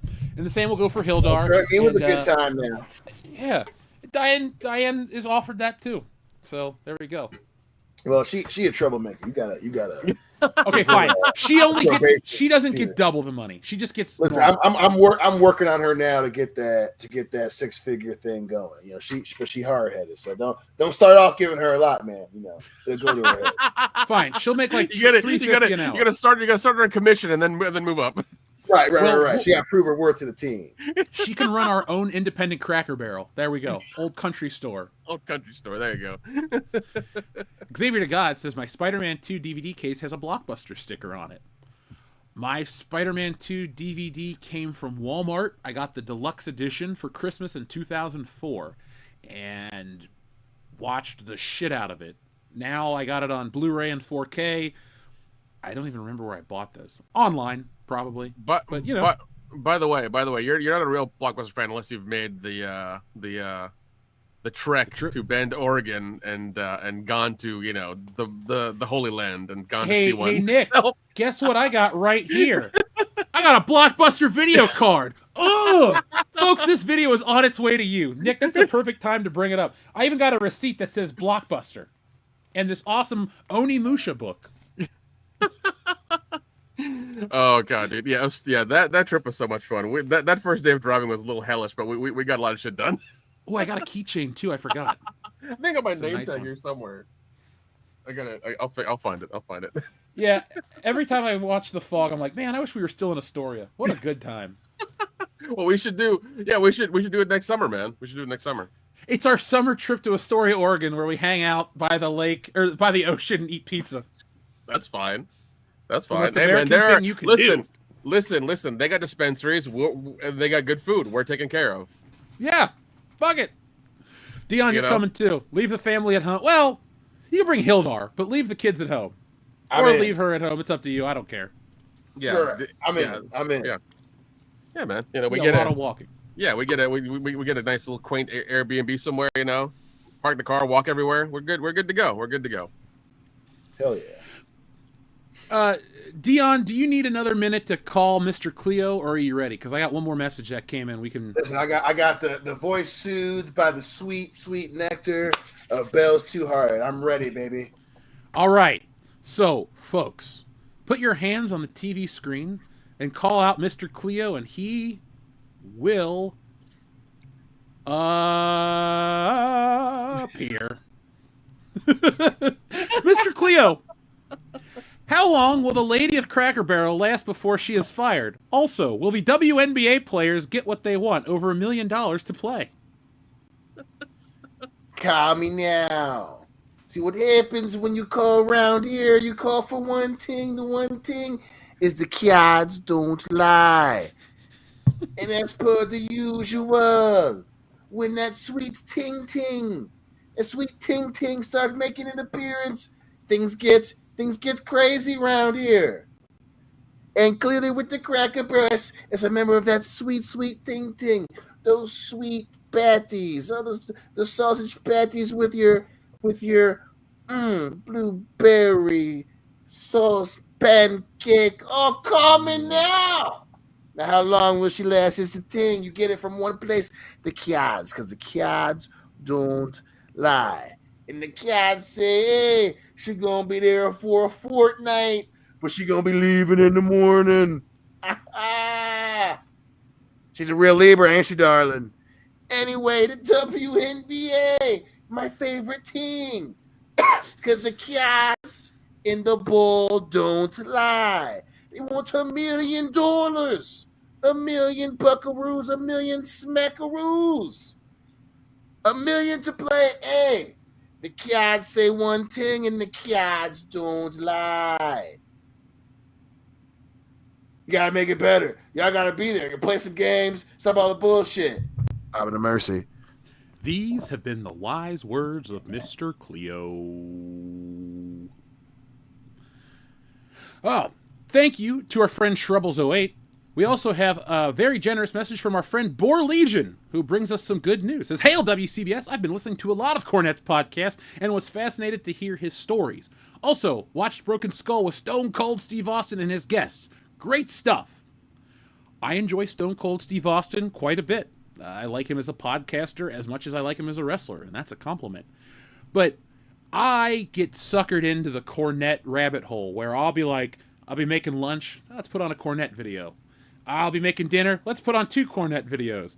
I'm drawing, let's just listen to Cornette while I work. Like, folks, Jim Cornette helped get Stealing Solo 2 done at the rate that I've been able to work, because I'm laughing, I'm enjoying it. It's cathartic because I'm going to pull it back so I don't yell into your ears. I apologize. But I'm really pissed off as a wrestling fan and as a consumer in general, because I feel like nobody cares about their audience anymore. I don't need things to be free. I don't need to be coddled. I don't need to be patted on my bottom and given a warm glass of milk to go to bed. But I don't need to be bent over a barrel dry. And so it's nice to hear Jim Cornette talk about these things in general. And it's fun to hear him rip on AEW, even though I like AEW. It's a good show. I'm a fan. And I met Jim Cornette, and he was very nice. So he's, cool with me. Hell yeah. And then the only thing I don't get into with the Stone Cold stuff is I don't like produced podcasts by people who want to be in good standing with the WWE, because I want to hear the hard-hitting questions and I want to hear them talk about shit that they won't normally say on WWE shows. Like, you could not pay me. Okay, you could.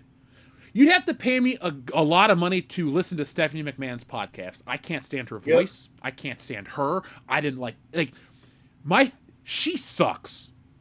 And the best thing about her is when she gets made fun of on TV, or when The Rock gave her the people's elbow at WrestleMania. Like, I can't stand Stephanie McMahon. That chick is the worst. So, she's not the worst, but she's just so unlikable. Yeah, and she's so unlikable. She's so unlikable on her podcast, dude. I tried early on. I was just like, I can't do it.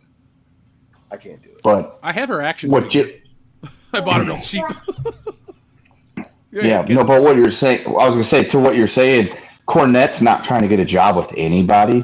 He doesn't care about, he has no desire whatsoever to work in the wrestling industry, and that is why he is the way he is on his podcast, because, you know, he'll even have people commenting on there, like, they'll shoot him a Twitter message about whatever, and I'm like, you gotta stop saying that you'll never get hired by AEW, and he's like, I don't want to fucking, goddamn, I don't want to fucking work for AEW, you motherfucker, I'm done. And it's like, he'll go on a rant about how he wants no job in wrestling. I'm like, that's why his podcast works. I just wish I had more time to be able to listen to his podcast. It's been a month since I've actually been able to listen to Cornette. Just do the YouTube clips. That's what I do.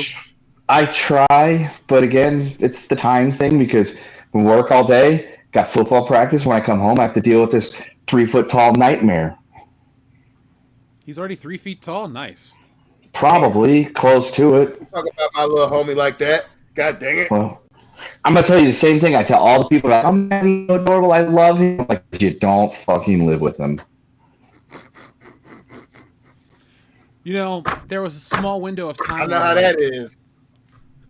Yeah, that's my thing. It's like, yeah, I want to have kids and a family, but then I realize it's not all sunshine and rainbows, and I should enjoy the time I have to myself now. Exactly. Once it's gone, it's never coming back. Oh yeah.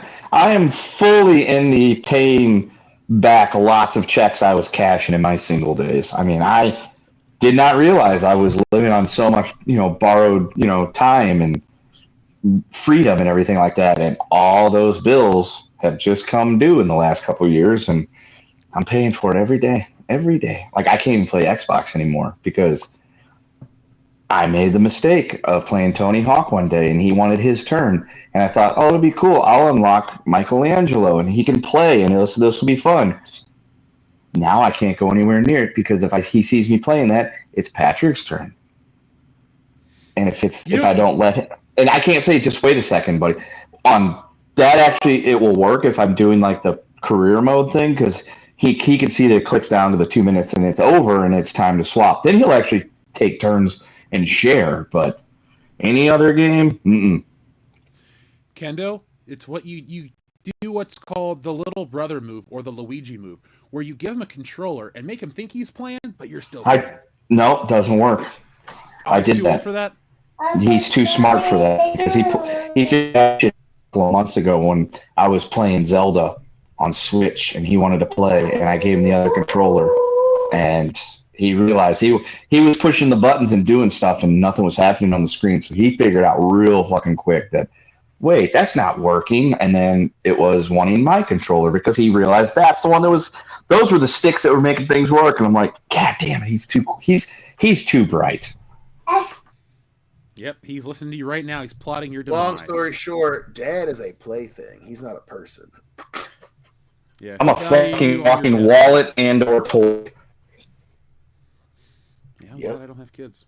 Yep. Hey, Xavier to God, is it me or is modern WWE not bad but just boring? Yeah. I agree with that. Like, quick rant every week, starting off with a Seth Rollins or Paul Heyman promo on Raw, makes me not watch Raw live. What I'll do is I'll wait about a half an hour, and then if I turn it on and they're talking, I don't give a fuck what they're talking about. They could be calling me up on the phone saying, hey, you won the In Your House free house. I'll get the phone call. I ain't watching the show. I can't stand the same promo every week. It's so redundant.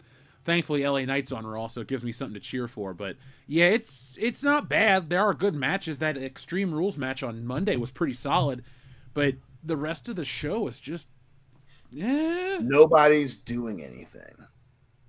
I think that's part of the corporate mandates of, like, wrestlers aren't really wrestlers anymore. They're kind of like Marvel characters where they need to be here at this date always, no matter what. So they can't really risk injuries. They can't do anything interesting. They can't push the needle. They don't need to push the needle because they make all their money by just doing TV deals and corporate bullshit. So the day of interesting WWE wrestling is far, far behind us. Saddens me. Jim Sterling and a Mankini, thank you very much for your Australian super chat. Jim says, Star Trek, the motion cracker. The crew is pulled out of retirement to investigate a mysterious entity that is turning spaceships into cracker barrels. I want to watch that movie. I'd go to space in one of them. Yeah. Could you imagine going to like Warp 6 while eating hash brown casserole and biscuits and gravy? That is a dream I want to live. Jim, thank you. Now, if only I had the time to draw a little mini comic of Star Trek, the motion cracker. Xavier to God says, thoughts on The Undertaker's new podcast? Well, he got rid of the guy, and so I won't listen to it because that whole drama is hilarious. Yeah. I don't know The Undertaker's wife. I say this because I respect The Undertaker enough that I'll be polite. But, like, I don't care about Michelle McCool, man. When she was a wrestler, I didn't like her. Now that she's on your show, I don't want to know about you. For so many years, you kept kayfabe, and now you're just like, hey, here's my wife. Let's talk about what it's like to wake up in the morning. No, motherfucker. I want to hear what you were doing backstage when the Clique was trying to take over, or how coked out Shawn Michaels was. I don't give a shit about your personal life. No offense. So I'm done. I can't listen to any of these people's podcasts. That's why we're world class. We make our own shit. Yeah. Yeah, I want to hear about how you were gonna you wrapped your hands because if Shawn fucked at WrestleMania, Vince was like beat his ass. I want to hear about that. Yeah, like Michelle McCool. Yes, we agree. A lot of people were underappreciated. She just wasn't that interesting, pal. She's like the Bella Twins. If the WWE keeps telling you how great and important they are, maybe one day you'll believe it. But until then, or if you live through it like we did, it was like, oh, they're on TV. Well, the Divas suck. They have a fucking butterfly title belt, and they do, like, Mickie James was the best of that era. Even when they were doing the Piggy James shit, she was still the best wrestler. But after Trish and Lita left, it was rough for many, many years. But I mean, of all of them, Michelle was probably one of the better wrestlers for sure. Michelle was definitely one of the best. She just wasn't interesting. The best thing she ever did was really cool. That's it. Yeah, I liked Layla a lot more. Just Joe 96, thank you for your very generous super chat. Just Joe says, is WWE sticking it to AEW with this ESPN deal? I think so. Also, Braun Breaker did his version of Steiner math. He said, CM Punk is 47, LA Knight is 40. You guys are over 100 years old combined. I heard about that one. I laughed. It was funny. And he has a request. He wants to hear a Scott Steiner button. He's fat. Threats are part of wrestling, you know? But you gotta look at the person that's making the threats. This fat son of a bitch, he's challenged all of us, has been world champions before, been in this business 15, 20 years, and this fat son of a bitch is going to challenge us all out. Calm down, okay? All right? He's fat! I'm going to... about this. I don't care if he don't... I'll make him bleed. Yeah. He's fat! The full one. And then, before we get into more of our topics tonight, Xavier to God asks, do you guys remember when Cena slapped Stephanie's ass? Yep. I do. I don't. I remember when Randy Orton kissed her. I remember when Jericho kissed her. I've been watching a lot of wrestling, so I remember most of that shit. I remember when Triple H gave her the pedigree on the table and her boobs popped out. Yep. That was cool. Yeah. I remember when she was kidnapped by The Undertaker. I remember when she was drugged and kidnapped by Triple H and married. Wow, a lot of drugging of Stephanie McMahon. I remember when she was fixed to a symbol, thanks, Bruce. a symbol, and was going to be, I guess, crucified, but or symbolized. I don't know. You guess? But I don't remember when Cena slapped her ass, but I do remember when Vince McMahon called Cena a word that I'm not going to repeat. Nougat. I remember when Cena slapped her ass. A Nubian. And was like, what the boy? Yeah. Stephanie McMahon was like hot in like 01 to 03 when she got enhanced, but I can't stand her. Xavier to God says wrestlers are fitness influencers now, not characters. Yeah, I'm not really feeling a lot. You disagree with that? There are few good characters. Now, I'll say that for sure. Like, there are a few characters that we follow, especially now, because Hillary is she's starting to get a little pissed with Raw being subpar, but there are good characters. They're not giving the good characters much to do. Like SummerSlam was good for the tag division, but now the tag teams don't have anything to do, and you can and SmackDown is SmackDown. Yeah, I don't have access to SmackDown, so I'm just not watching. I sail the seas, young lady. Arr. Is it worth it? No. Didn't think so. Last week was the first one in a long time where I liked the whole show. But from pretty much since even before the move, right before the move to USA through now, SmackDown has not been good overall. It's gotten better since around the SummerSlam bubble, but early 2025, SmackDown was damn near unwatchable. It was just so unjointed. I think the Netflix era has been more bad than good for wrestling because, the build to WrestleMania 40 was really damn good to the point where I was like, all right, wrestling's cool again. I'm back. Yeah, we were talking about that shit almost every week. Yeah, and then I was thinking yesterday, remember that rant I went on about Cody Rhodes and how much I hated him? I got to clip that one day. Dude, and then they got booed at WrestleMania. And, you weren't fucking wrong. This past WrestleMania was just absolute fucking forgettable. It was such a disappointment. There are a few good moments, but yeah, it was. That's why they're doing that shit again. Yep, and guess what? Tickets are on sale for $20,000 for floor seats, and we're just not going. I don't. I have to pay that. I will be in Las Vegas for WrestleMania 41 or 2. I'll be there.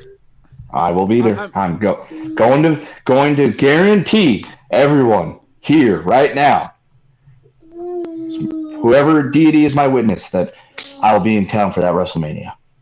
That damn Kendo is a smart ass, and he knows he's a smart ass. That's an example of him being a smart ass. Well, one day we'll all be out there for another reason, not WrestleMania. We all need to get together. It's been 4 years, almost 5. Jeez.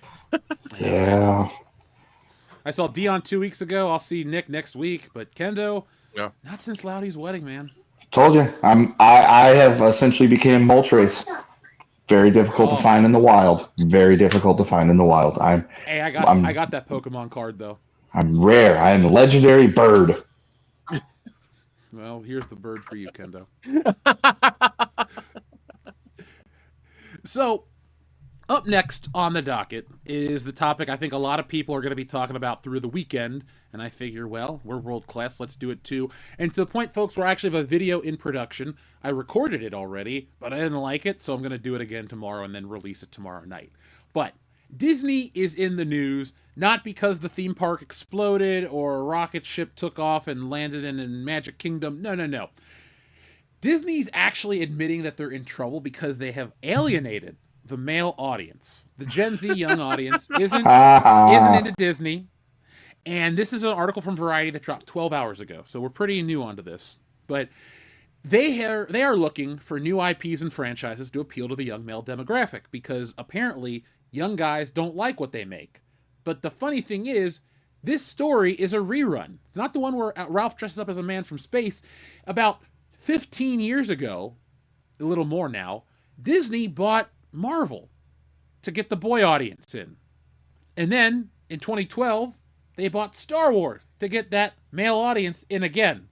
But over the subsequent 16 years, I think is the actual time, they have alienated so much of all of their fans by producing subpar content.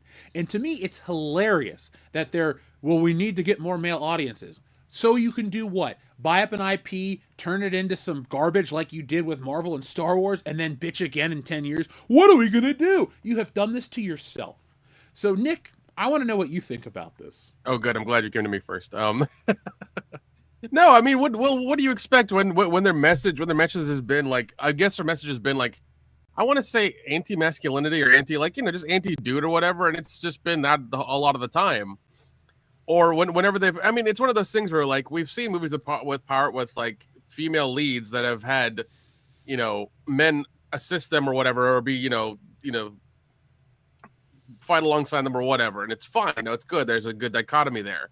But the movies that have come out lately, it's just like, you know, whenever you have these like overly powerful female characters who have no struggle in the story, and then they meet a dude, the dude's dumb, or the guy's dumb, or something like that. And it's just like, what's going on? Or like it's a 4'10", you know, kung fu chick who's going against a 6'5", like, you know, strongman, and she can, like, you know, take him out. It's like, that's unrealistic. Come the fuck on. And it's one of those things where it's like you said, they got Marvel, they got Star Wars, and like and they got a bunch of other stuff as well. But they've killed. I want to say they've killed 3 major, you know, IPs for themselves to really kill that audience. Indiana Jones. I know it's old, and you know, we haven't got a lot of movies about that, but I feel like that character, you know, is like he's a dude. Everybody likes him. Everybody wants to be him. Like, you know, he's the guy. And you have Star Wars with a lot of things in there as well too. And then you have Marvel, but you know, they've basically overly feminized these Star Wars and things like that to the point where like it's no longer appealing to dudes. And that's the problem, is like you've made it overly in the other direction because you're trying to appeal to another audience that you thought would give you money.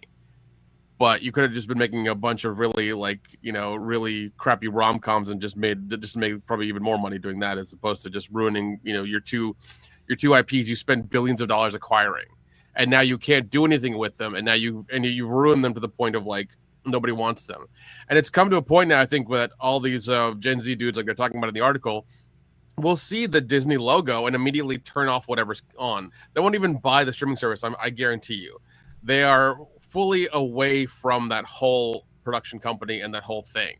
Like, it's going to be, it's weird because there's going to be a generation of people that will not watch those movies, not interact with that company, or not, and didn't want anything to do with them. And it's going to be really interesting to see what happens.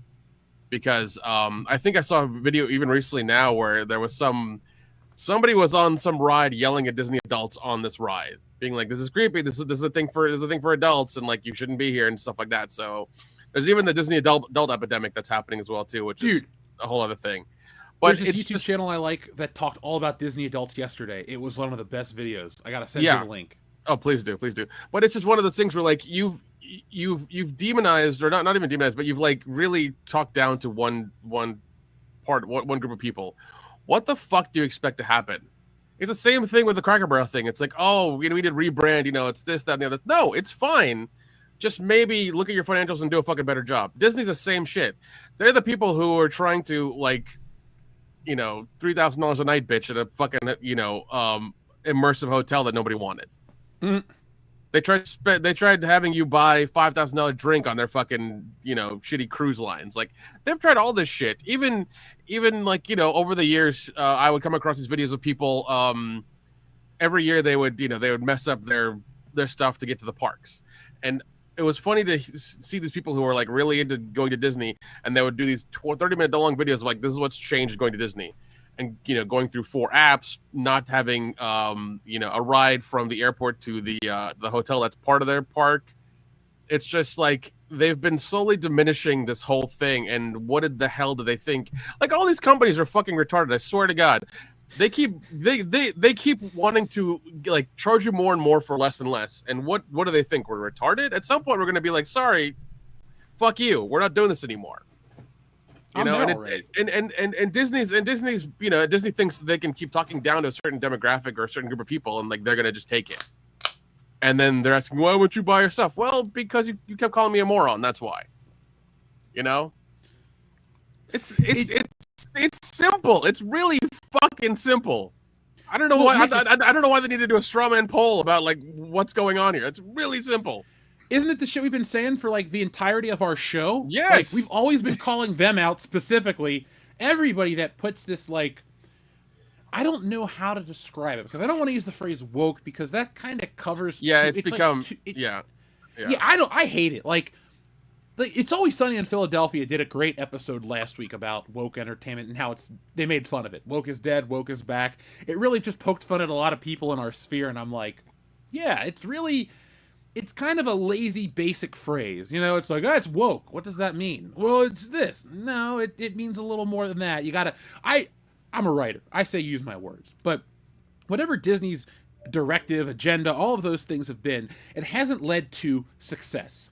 It's when it was when their entertainment was in its more pure form, like Marvel movies were just about a big spectacle. And I'm not saying that it's about the Let me rephrase that, because it is about the quality, but the quality has declined because of the arbitrary decisions they've made to court an audience that doesn't like their products in the first place, therefore alienating an audience with bad products over and over again. And no matter how much money you put into future projects like Fantastic Four First Steps, you have failed.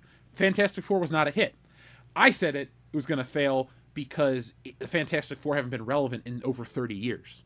But other people are saying it failed because it's woke. They're saying it failed because they don't like Pedro Pascal. I really do think the main reason it failed, though, is because people just don't fucking care about these Marvel movies that aren't A-list big event. They're either going to wait at home for Disney Plus because they were conditioned to over the coronavirus pandemic, or it's just movie tickets are too expensive for them. And I don't buy, personally, I don't think the movie tickets are too expensive. Like, yeah, like $16 to go see a movie, but when you're watching it on a screen the size of a house and the speakers are, blowing your mind, I like it. And so when I saw Fantastic Four on the big screen, I thought it was a cool visual spectacle. But I haven't thought about that movie ever again, and I'm not going to watch it ever again. And I think that all this stuff just compounds on what they're trying to do. And Nick, you brought up how the dudes will see the Disney logo and look away. I think Tron's going to flop, which sucks because Tron Legacy is considered a failure, but that movie was awesome. And then, like, John Carter of Mars scared Disney off from original or adapting mainstream things. Because Disney's whole MO has always been, well, we're going to adapt Snow White or Sleeping Beauty and we're going to Disneyfy it. And, 50, 70, 100 years ago it was cool. Not today. No.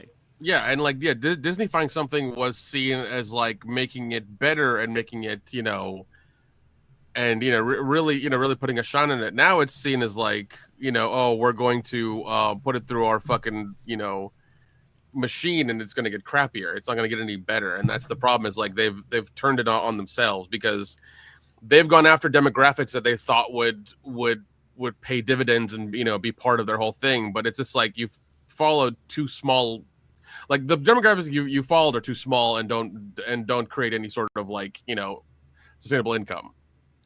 And also the thing is, in the last, I think this year is the first year, Jeff, you've commented that you've watched movies more than once in theaters.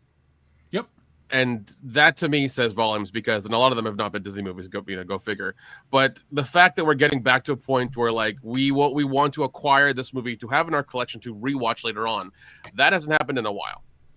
You're talking maybe over the last 10 years or so, maybe 2 or 3 movies a year we'd actually buy and want to have in our collection to rewatch later.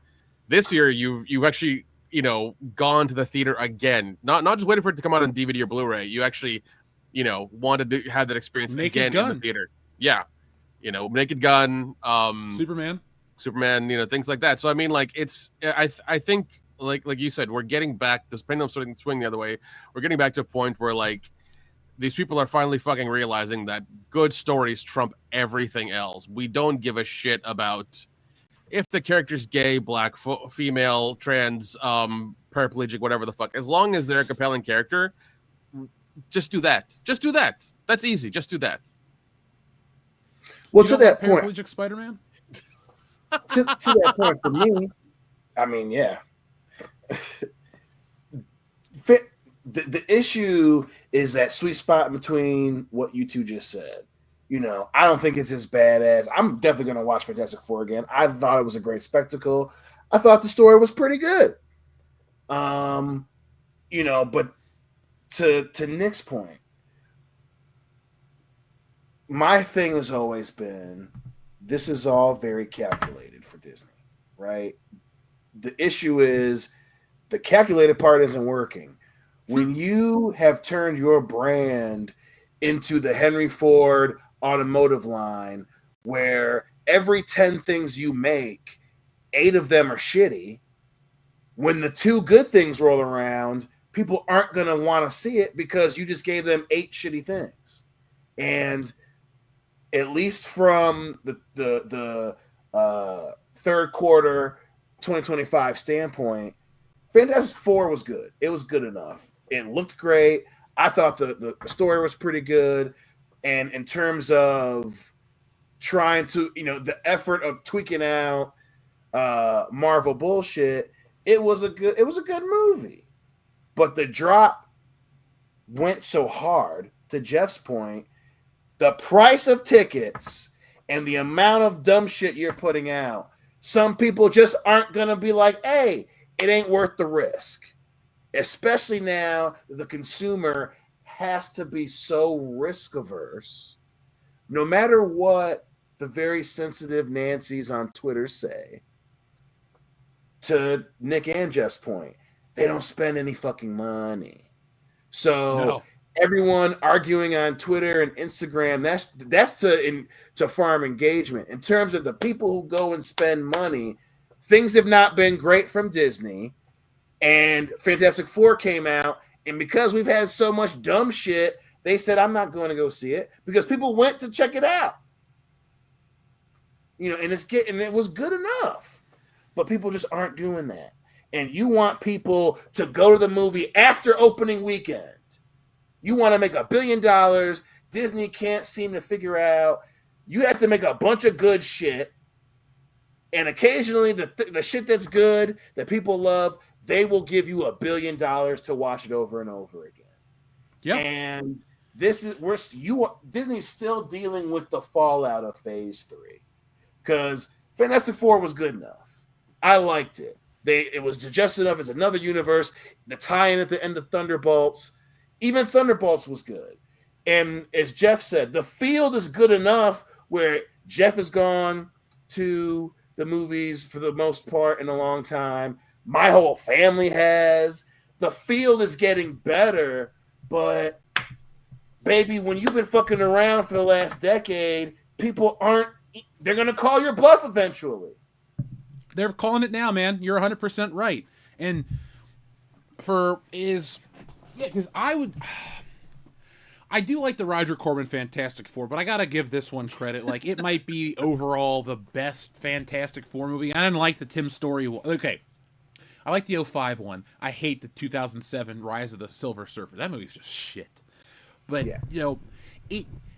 it's like the Joker says, you get what you fucking deserve. This is a case of, oh man, Marvel movies are flopping. Well, then why did you give us garbage shows like Secret Invasion and Ironheart and She-Hulk and what was that one that everybody fucking hated that I didn't even watch? Not Moon Knight. There was another one that everyone's like, this one. I'm like, Echo. Echo was it? Like, Echo, yeah. See, nobody even remembers this crap. It's twofold. It's bad quality and it's constant barrage of bad quality. I like waiting for a show to come out. Tulsa King has not disappointed me. I'm counting down the days till it comes back. I can't wait. Nice. Twisted Metal is a good show right now. I'm enjoying it. They really quickly abandoned the whole... Like, in post-apocalyptic franchises, the one trope I hate is the group of angry lesbians. It's in Y the Last Man. Seriously, it's in everything. And it's not that I hate... But that's why I hate it, Dion, because it's in every fucking one. It's like post-apocalypse, angry lesbians. Walking Dead's got it too. But the Missies and the Warriors. Yeah. Yeah, the Lizzies, exactly. That's the first thought I had. But dude, they get rid of that shit right away. They do. No, they do. They make it a joke, and Twisted Metal is a damn fine show. And that's the weird thing, too. It's like, I am not going to try to convince anybody that listens to this show now or in the future that you need to change your politics or change your opinions or any of that stuff. That is your own prerogative. But a lot of entertainment has left this Disneyfication or shitification, as they call it on the internet. That's just Disney doing that kind of crap. Like, I'm watching Twisted Metal. I'm not getting any of the quote-unquote agenda in it because it's not there. It's just a funny show, and it's very well made. It's bloody. It's funny. It's just got it all. There's a lot of good shit out there to watch. It just doesn't come from Disney. And as Disney is always going to have the most money, they're going to try to throw their shit out there and say, hey, we're at Premiere. We're the family brand of entertainment. No, you've become a weird cult-like group of fucking Disney adults who want to dress up and cry when they see Goofy and do all this dumb shit. Kids want to go to see Harry Potter and Nintendo and other IPs that you don't own, thankfully. And so I think this is interesting though that they've made it public that they're desperate to get new IPs and new brands. And I'll talk about the message from Darian 217 in a minute. But man, do I hope that Disney just doesn't buy up anything else. It just there's nothing else for them, you know. It's gonna be one of those things where it's like, you know, let's say Jeff makes, you know, Spaceman and Space Comics, you know, and you've done like, you know, 12 of them and they've hit really well.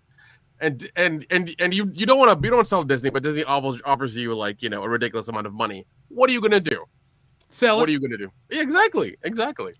I don't care. If Disney's like, we're gonna buy your property for $100 billion, okay. Because I'm an honest guy. I might be a world-class bullshitter, but if somebody's offering me $100 million to buy an IP that I created, shit, I'm buying that. I'm taking that money and I'm disappearing. Yeah. I'll do this show from my new home by the pool every night. Yeah, exactly. But like that's the thing with everything that goes corporate. There's always this thing of like the small creator and the small maker.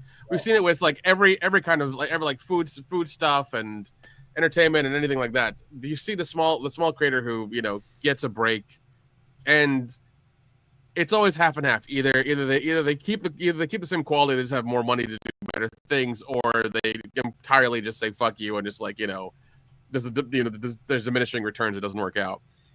But I'm afraid make Workbusters comics all the time, Nick. Oh, of course. But I feel like,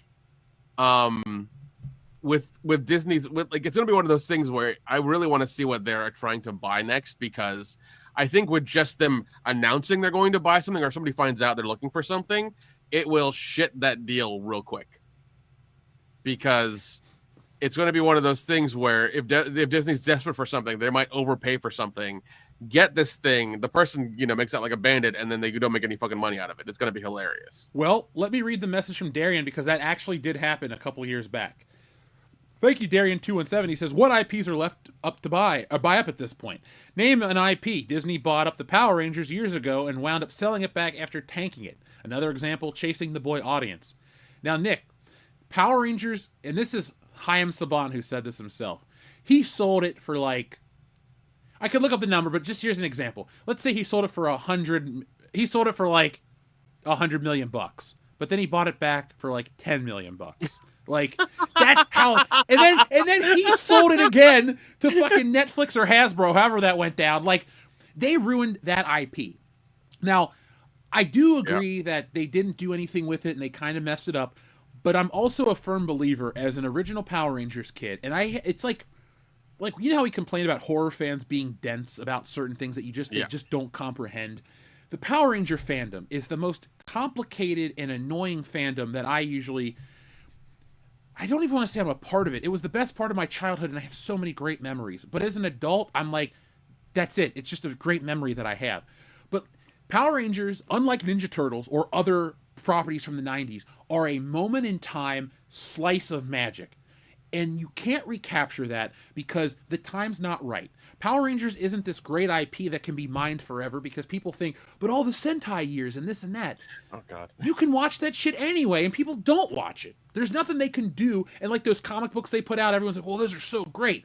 I personally didn't like them. Why? Because the appeal of Power Rangers wasn't these do-gooder teenagers.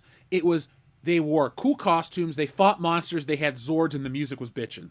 But everybody thinks that the interpersonal lives between Billy and Trini and Kimberly and Zach and Jason and Tommy is like this gold formula because like everyone wants to be the seventh Power Ranger in the room.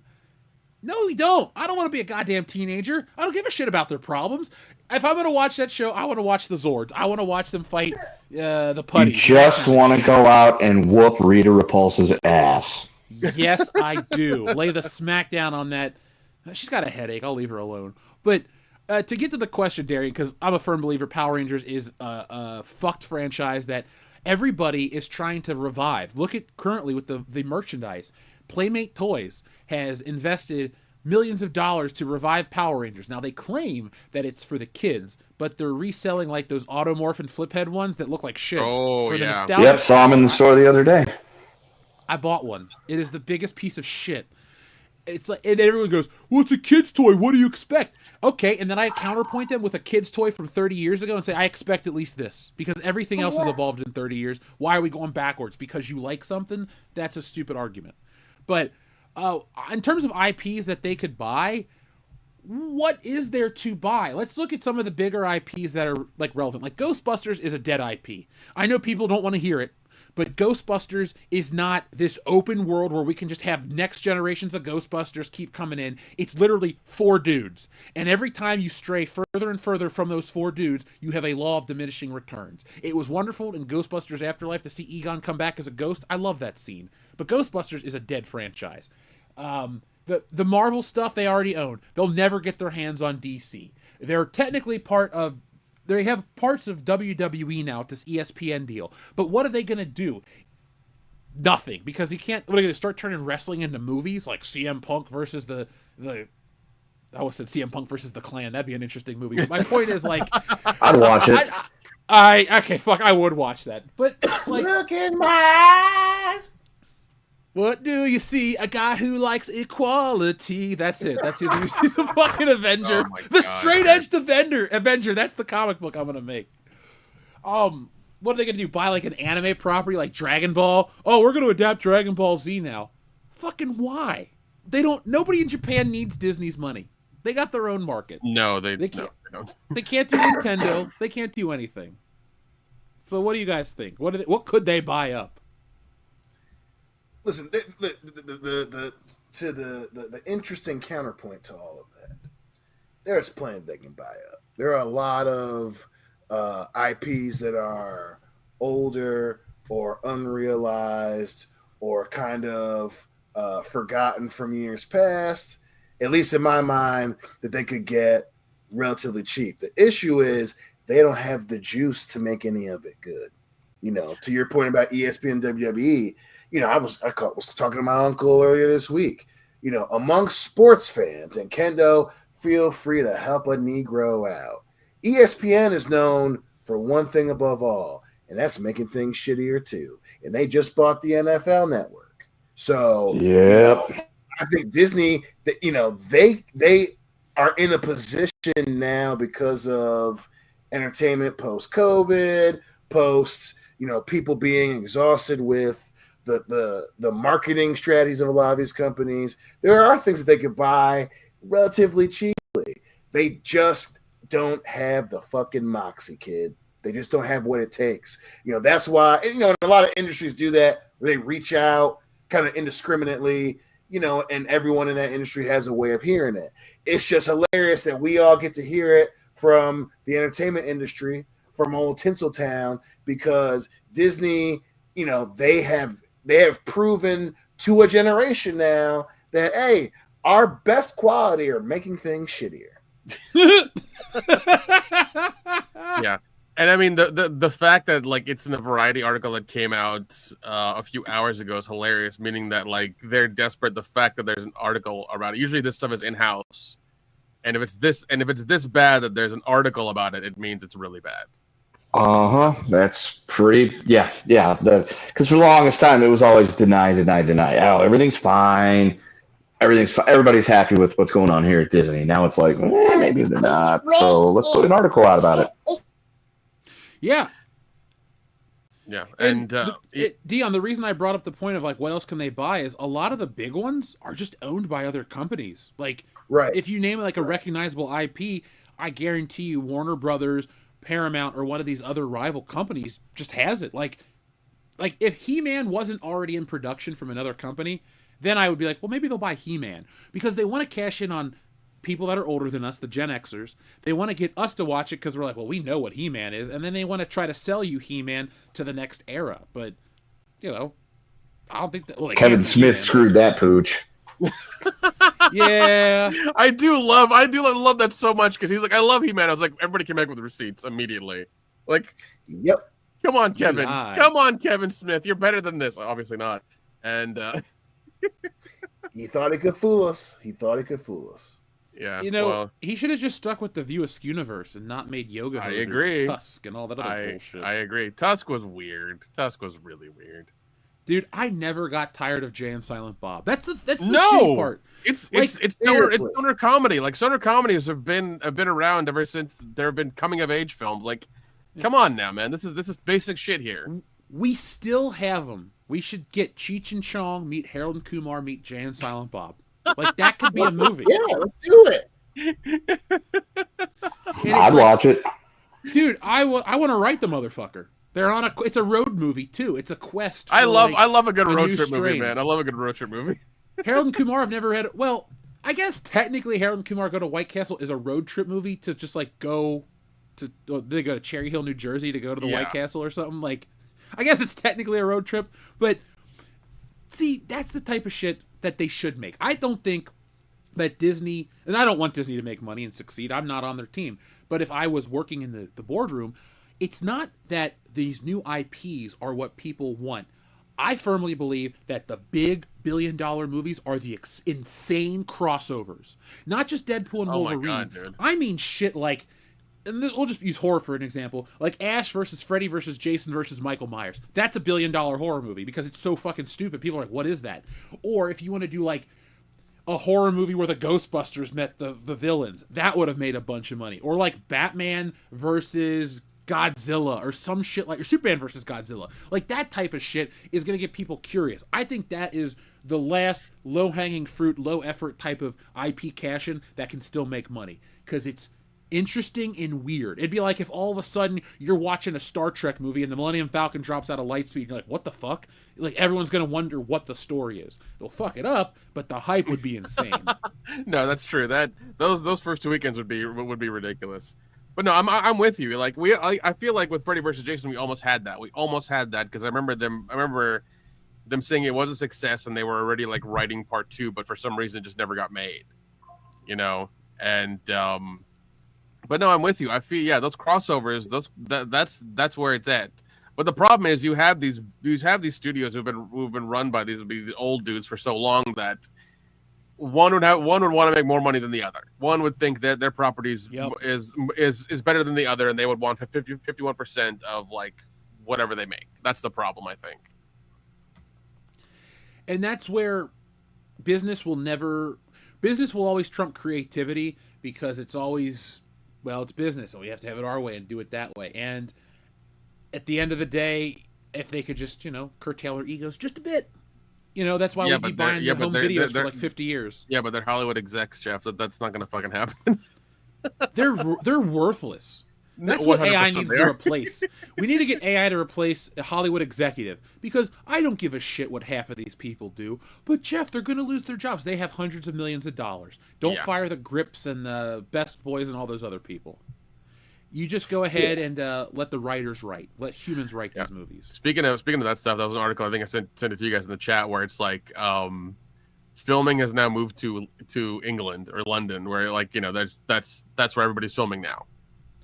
Marvel's moved out of Georgia, and they're in the UK now. I don't want to go to the UK. All the shit that's going down over there, I'm just it's becoming 1984 real quick over there. It has become it, bro. Oh, jeez. Yeah, I don't want to go anywhere where I'll get arrested for what I say on the internet. Yeah. You guys didn't like Captain Marvel 5 years ago or 6 years ago? Bigotry is a crime punishable by death. Well, fuck. Yeah. I see where on Twitter in 2009 you called somebody a retard. You're going to jail for 10 years. Be like, well, that's retarded. 20 years. Damn it. Throw them in the brig. Yeah. That's that whole thing's going nuts for sure. They're grasping straws because I know they're all heading over there because they don't have to pay the unions that much anymore. Like the unions there are cheaper. But Nick, you know what the best part is? When you film in the UK, we've made videos on this. You have to you have to disclose the amount of money you spend. So when they film in the UK, they can't hide their exorbitant budgets. Everything to get their tax credit goes to this certain department, and that gets publicly released. So when we're looking at stuff like Secret Invasion or how much money they spent on something else, that's there. Like Indiana Jones and Star Wars, we can see exactly how much they spent. They can't do the Hollywood marketing of like, well, this and this and this. And I guess the one positive would be like a lot of people are on deals where they get a percentage of the cut. But then what'll happen is they'll say, well, the movie didn't make any money, and they'll use their Hollywood accounting to not pay people. I think that happened to Kurt Russell once and a bunch of other people. Mm-hmm. And so now with filming in the UK, everything gets disclosed. So hopefully that's good. I wouldn't mind if we go back to an era where all the bad guys in movies are British, because it just is cooler when a bad guy's British. Yeah. Like, I don't care if it's stereotypical. David Warner was a cool bad guy. The guy from fucking Loki was a good choice. Tom Hiddleston, like, all that shit is great. Yeah, definitely. He was also in the Jaguar commercial. Yeah, with Mark Strong, another Brit, I believe. Yes, yeah. Oh, speaking of Brits, did you see Glenn Powell said he'll never play James Bond because he's a Texan, and a Texan shouldn't be a James Bond? No, that's fine. I saw that, and I agree. Yep. Yeah, that's fine. Yep. Yeah. I mean, I really would love for him to take over the Mission Impossible franchise, though. That can happen. I think that franchise should just die. It's done. Like, I like Tom Cruise give him enough. something new. Give him something. Hold on. You mean something new like The Running Man? Yeah. I'm interested, bro. And that comes out my birthday week. I watched the trailer. I was like, God. And like, we reviewed that trailer on Patreon, folks. We Check did, out our and Patreon. it's one of those things where like, oh, it's closer to the source material. Nobody fucking cares. You tried doing a Total Recall like 20 years ago, making it close to the source material. Nobody fucking cared. Nobody gave a shit. It was terrible. Here's the thing, dude. We want Arnold Schwarzenegger. It doesn't matter what the IP is, what the book is, what anything is. It's Arnold Schwarzenegger is cool, and Arnold Schwarzenegger is watchable. And like Terminator, if he's not in it, we're not going to see it. Well, put it like this: he's in it, we're still not going to see it because, well, Dark Fate sucked ass. But I digress. That's true. So I will have a video. Arnold being in it might be part of the problem. That's true, especially in Terminators. But all IPs have a shelf life, with the exception of James Bond. And because it's the story of just a character going through different missions through different times in history, so history keeps moving forward, you'll always be able to adapt that. I guess you could argue it with other things, but if a franchise is built around one actor, like Indiana Jones or Mission Impossible, or Die Hard even, you kind of put yourself in a situation where you can't do it without them, and as they age out, you can't really tell the same stories. Like, you can't do John Wick without John Wick. We tried that with Ballerina. That movie lost, what was it, $94 million or $194 million? Yeah. It was a lot. It was a lot. It wasn't even bad. Like, okay, wait, it was bad. It was not even watchable. Sorry, you fell asleep, and I wasn't with it. Yeah, it wasn't bad. It was better than what was that one with Jennifer? Yeah, it was just Lawrence, the first action star, Atomic Blonde. No, Jennifer Lawrence. That's Charlize Theron, my favorite African American. Yeah. Right. Oh, are you thinking of those teenage movies where she? Hunger Games. Not Hummingbird. Hunger Games. Yeah. No, Red Sparrow. That's the movie I'm Sparrow. thinking of, where she's the Russian. Yeah, she's a Russian honeypot. Jennifer Lawrence. It was almost like a callback to Marvel and their whole thing with Scarlett Johansson, her character, almost. Oh yeah, it was just Black Widow. That's all these movies are, is Black Widow. And they fucked up Black Widow, the action movies, because I don't like them. They all take place in Eastern Europe. They're all the same fucking premise. They're all generic as shit. But I thought that Black Widow would be able to tie all the shit that I like about Marvel and Scarlett Johansson into a package that would be fun and digestible. And it was one of the worst ones. Like when we do bracket battle for the MCU. Yes, sir. To that very point, they sabotaged that movie. So a lot of people have to remember too, you know, Scarlett got into a whole thing with Marvel because they killed her shit to Captain Marvel, and also she was getting a percentage of the box office. Yeah. She was at the end of that era of Marvel. So, don't get me wrong, you guys are onto something with the crossover. A lot of it is you can have an expensive movie, but pay for the quality, not the quantity. Mm-hmm. You know, yeah, and you know that's what killed that genre of action film. Because let's make it all like Black Widow. We're just going to copy. We're not going to do anything interesting, and we don't want to pay anybody serious money because that would bite into our budget. We want to spend a bunch of money because we want to quickly make $1 billion. So a lot of it is spending money in the wrong damn place. I agree. Yeah, and it's one of those things where it's like it's. I feel like they'll cut a show that's doing well just because they don't want to pay the actors and the production, more money. Yeah, because I mean, like look at Stranger Things, for instance. I keep pulling this up because they filmed until like 2 days before Christmas last year. They were still shooting. And I kept getting notices because I'm on a couple production groups from like they wanted extras, they wanted cars, they wanted all kinds of shit for like a year and a half of filming in the fucking show. And I think that's why those two brothers have left Netflix and gone to Paramount, is because Netflix doesn't want to pay them their price anymore. They were getting too expensive. Yep, the Dudley brothers are becoming a name. Yeah, because I think because I remember hearing last year they had plans for Netflix, plans for certain things. They wanted to do like a cartoon spinoff with the brothers. They wanted to do some of their stuff, and even they made their own studio now, so they could do their own things. And all of a sudden, I think it came out last week that like, oh, they're parting ways. I'm like, Jesus. Yeah, but it's Benioff and Weiss 2.0. You got Game of Thrones, and then it just nothing. They lost their deal.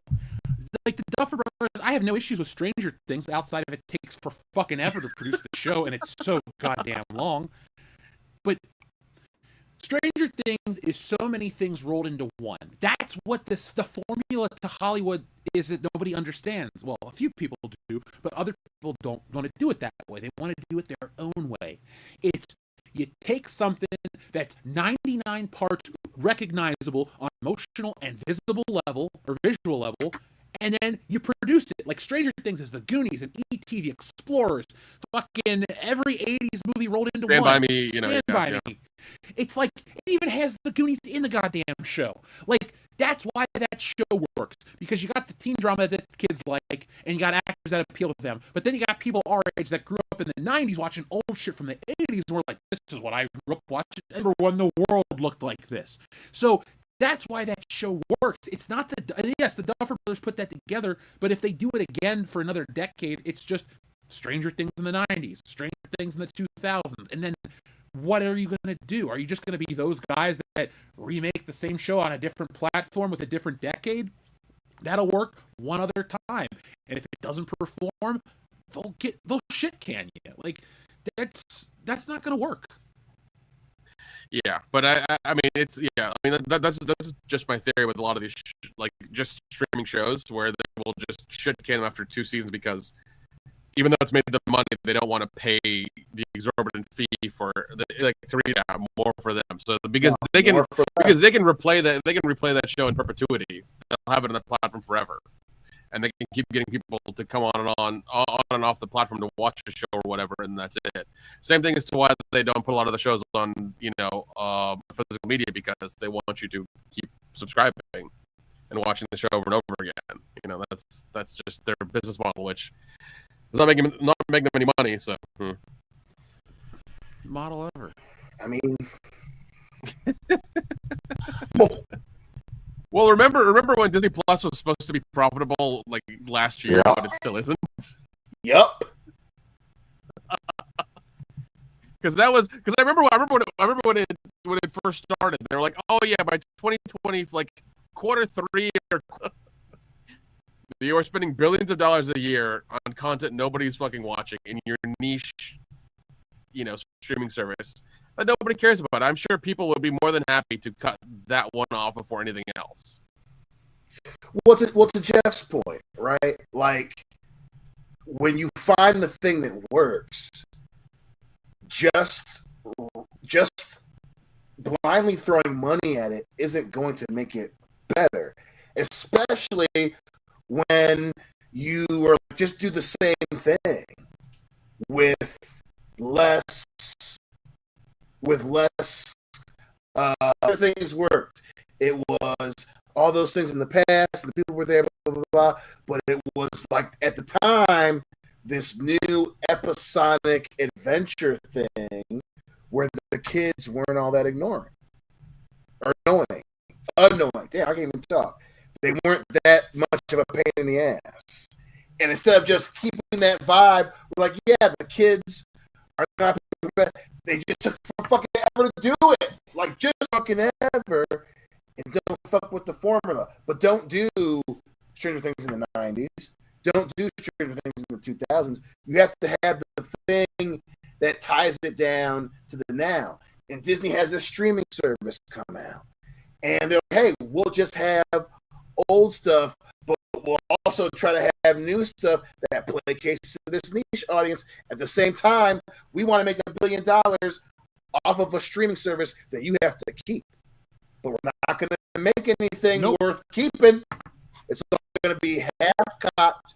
It's expensive. We don't want to tell you how much it is, but we don't want to pay the people that made it work, and we don't want it to be too reminiscent of the past. And they kept fucking with the formula.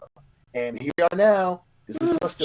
Stranger Things has taken so long to do that we've literally watched Finn Wolfhard grow up, graduate high school, and as of 6:30 this evening, turn 55 years old. His retirement party is lit. We're on the guest list, Nick. I can't wait to go. Fuck yeah, dude. Yeah. Finally, my back is the only person in the room that hurts.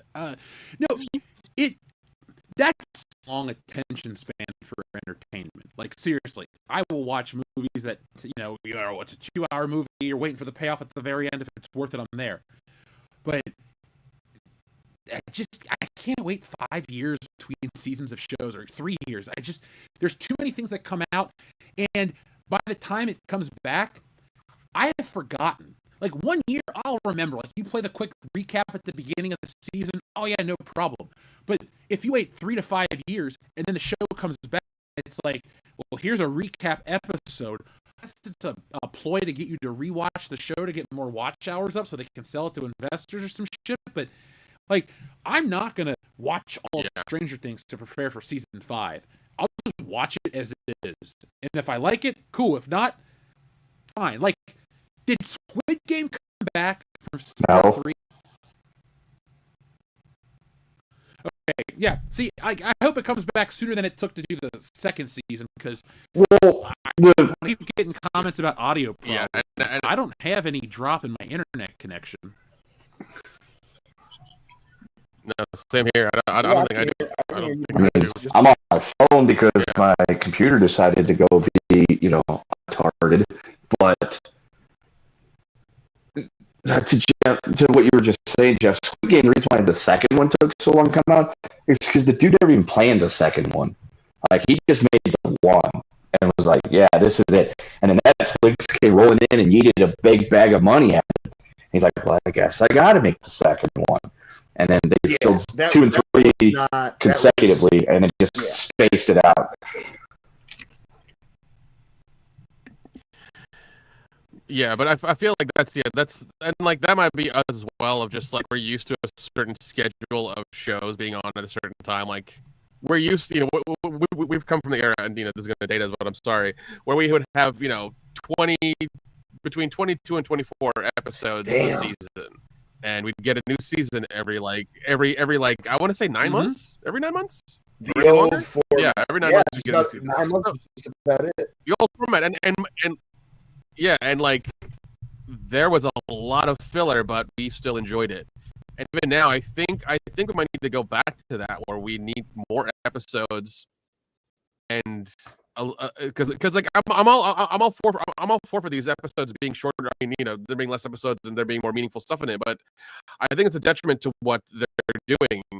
And I think we need to go back to like maybe 15 or 18 episodes for a show. We need the British model. every season you get like 6 or 8 episodes, and that's it.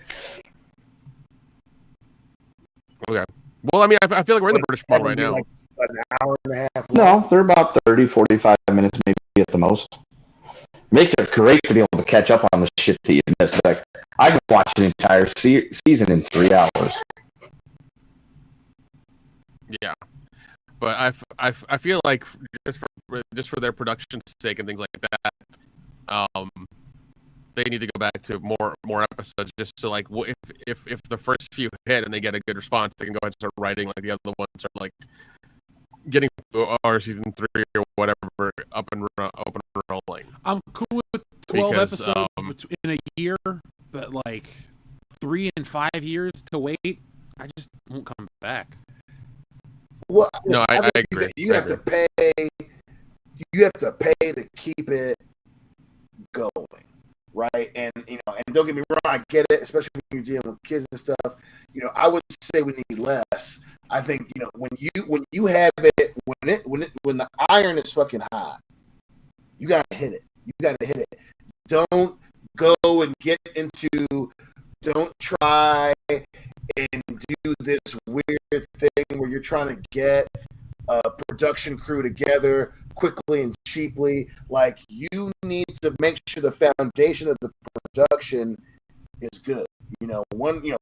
Especially with Stranger Things, like if you have a get shit rigged, pay those dudes to stick around for 2 years. You got to do something to keep the gravy train rolling at the time. Keep the writers happy. Don't wait 2 years or a year and a half and then expect it in 6 months. When you release it and it's white hot, get them all together, pay them to sit there and write your shit, make it good. Get a group of dudes that you respect and are gonna like the shit, and get the set. Keep them all together. Pay to keep them all together and make it. Stop fucking around. The fact that we've had it multiple times for both film and TV, that strikes happen in the middle of white hot season. World where you have to find a sweet spot between we can watch it whenever we want and we get the new shit within a reasonable amount of time.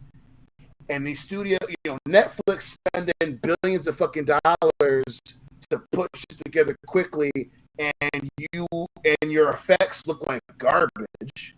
Not Amazon. Yeah, Amazon to get talent like Ice Cube and all these people, and your effects look like shit, and you're hiring writers to come up with Bond shit that don't even like James Bond.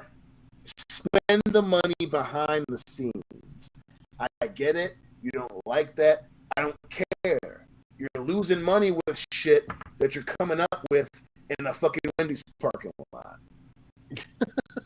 Spend the money on the foundation. But therein lies the problem. If they spend the money, they will not be able to buy that 4th Aston Martin or that 6th yacht they had their eye on so much.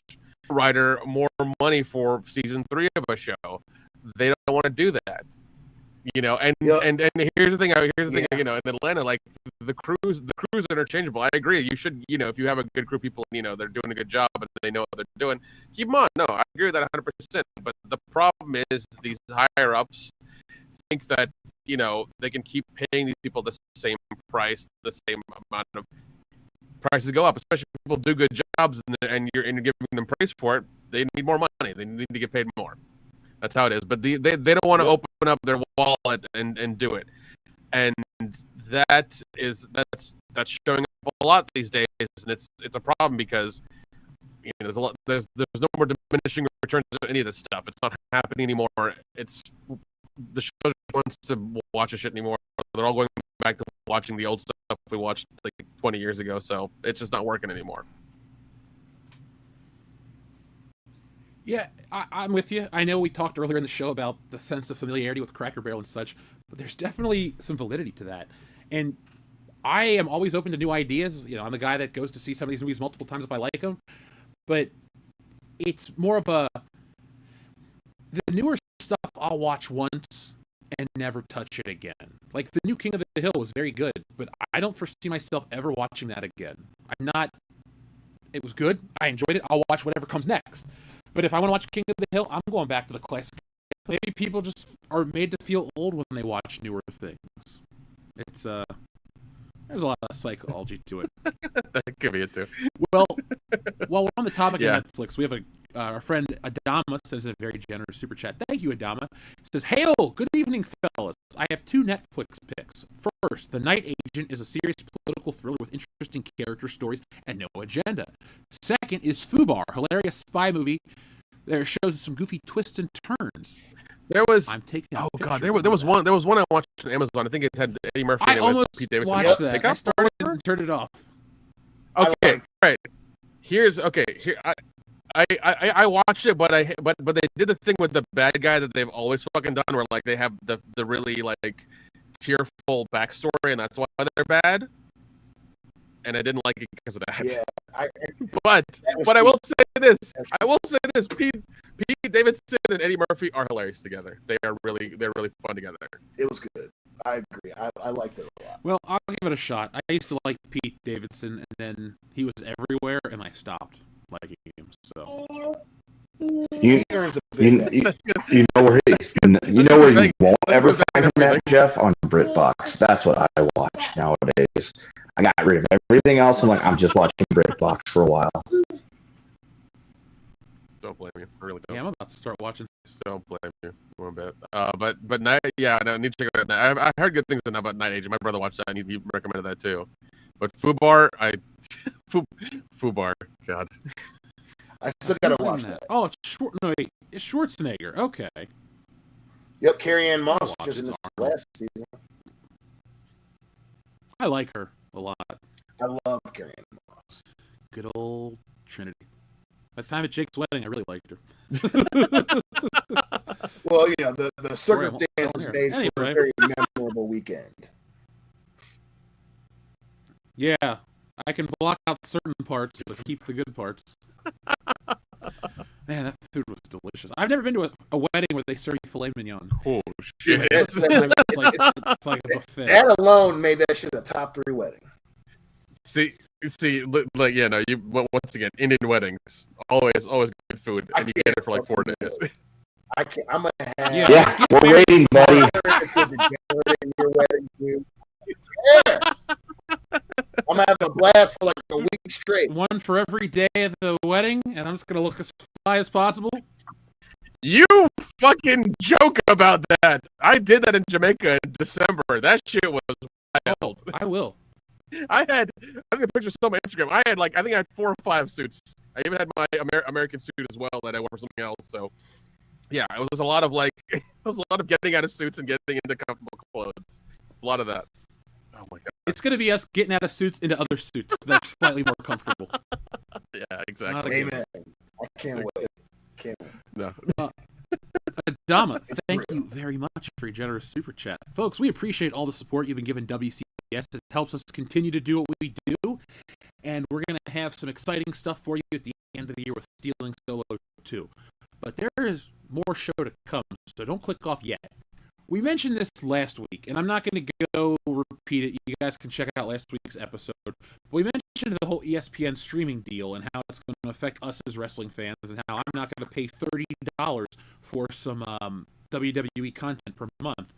But it turns out that their deal with Peacock is pretty much over now because they've been doing extra bonus shows and all this other shit. So now, starting in September, we're going to get to watch WrestlePalooza on WWE ESPN.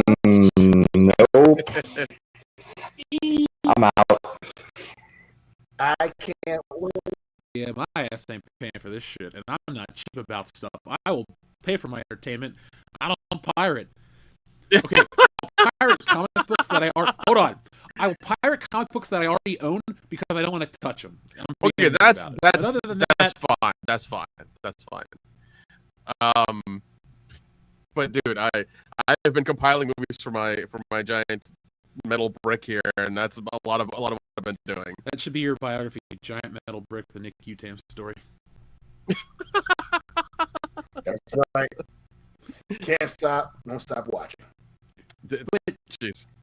Listen to this. Would you like to guess how much ticket prices for this WrestlePalooza show is because they think that being on ESPN is an event that it's worth charging premium ticket price? I'll say nosebleeds I'm gonna say $600. Ooh, I will say nosebleeds are $1,500. I'll say nosebleeds are too goddamn much.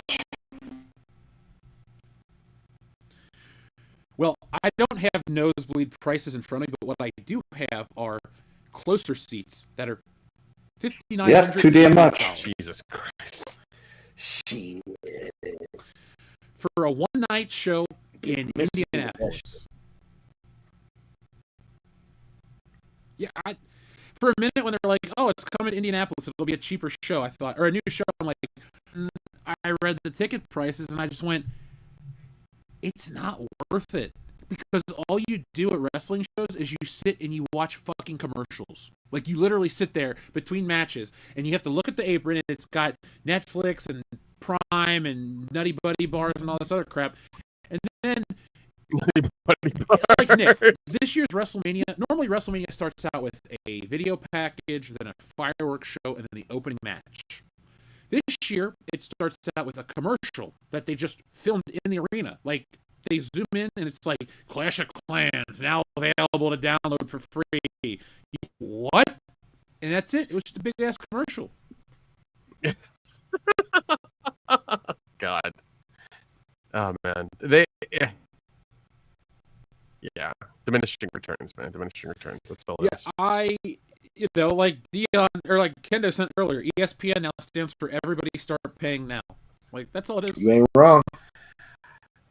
It's once all of these streaming services are going to start to see, they're going to start to hit the wall. I think, if not by the end of this year, the beginning of next, where they're going to charge.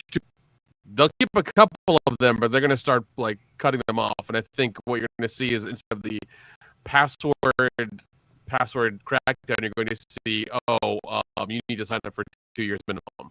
And if you break a contract, you're gonna pay a fee. Yeah, you're gonna see that here. Satellite cable companies started doing that shit.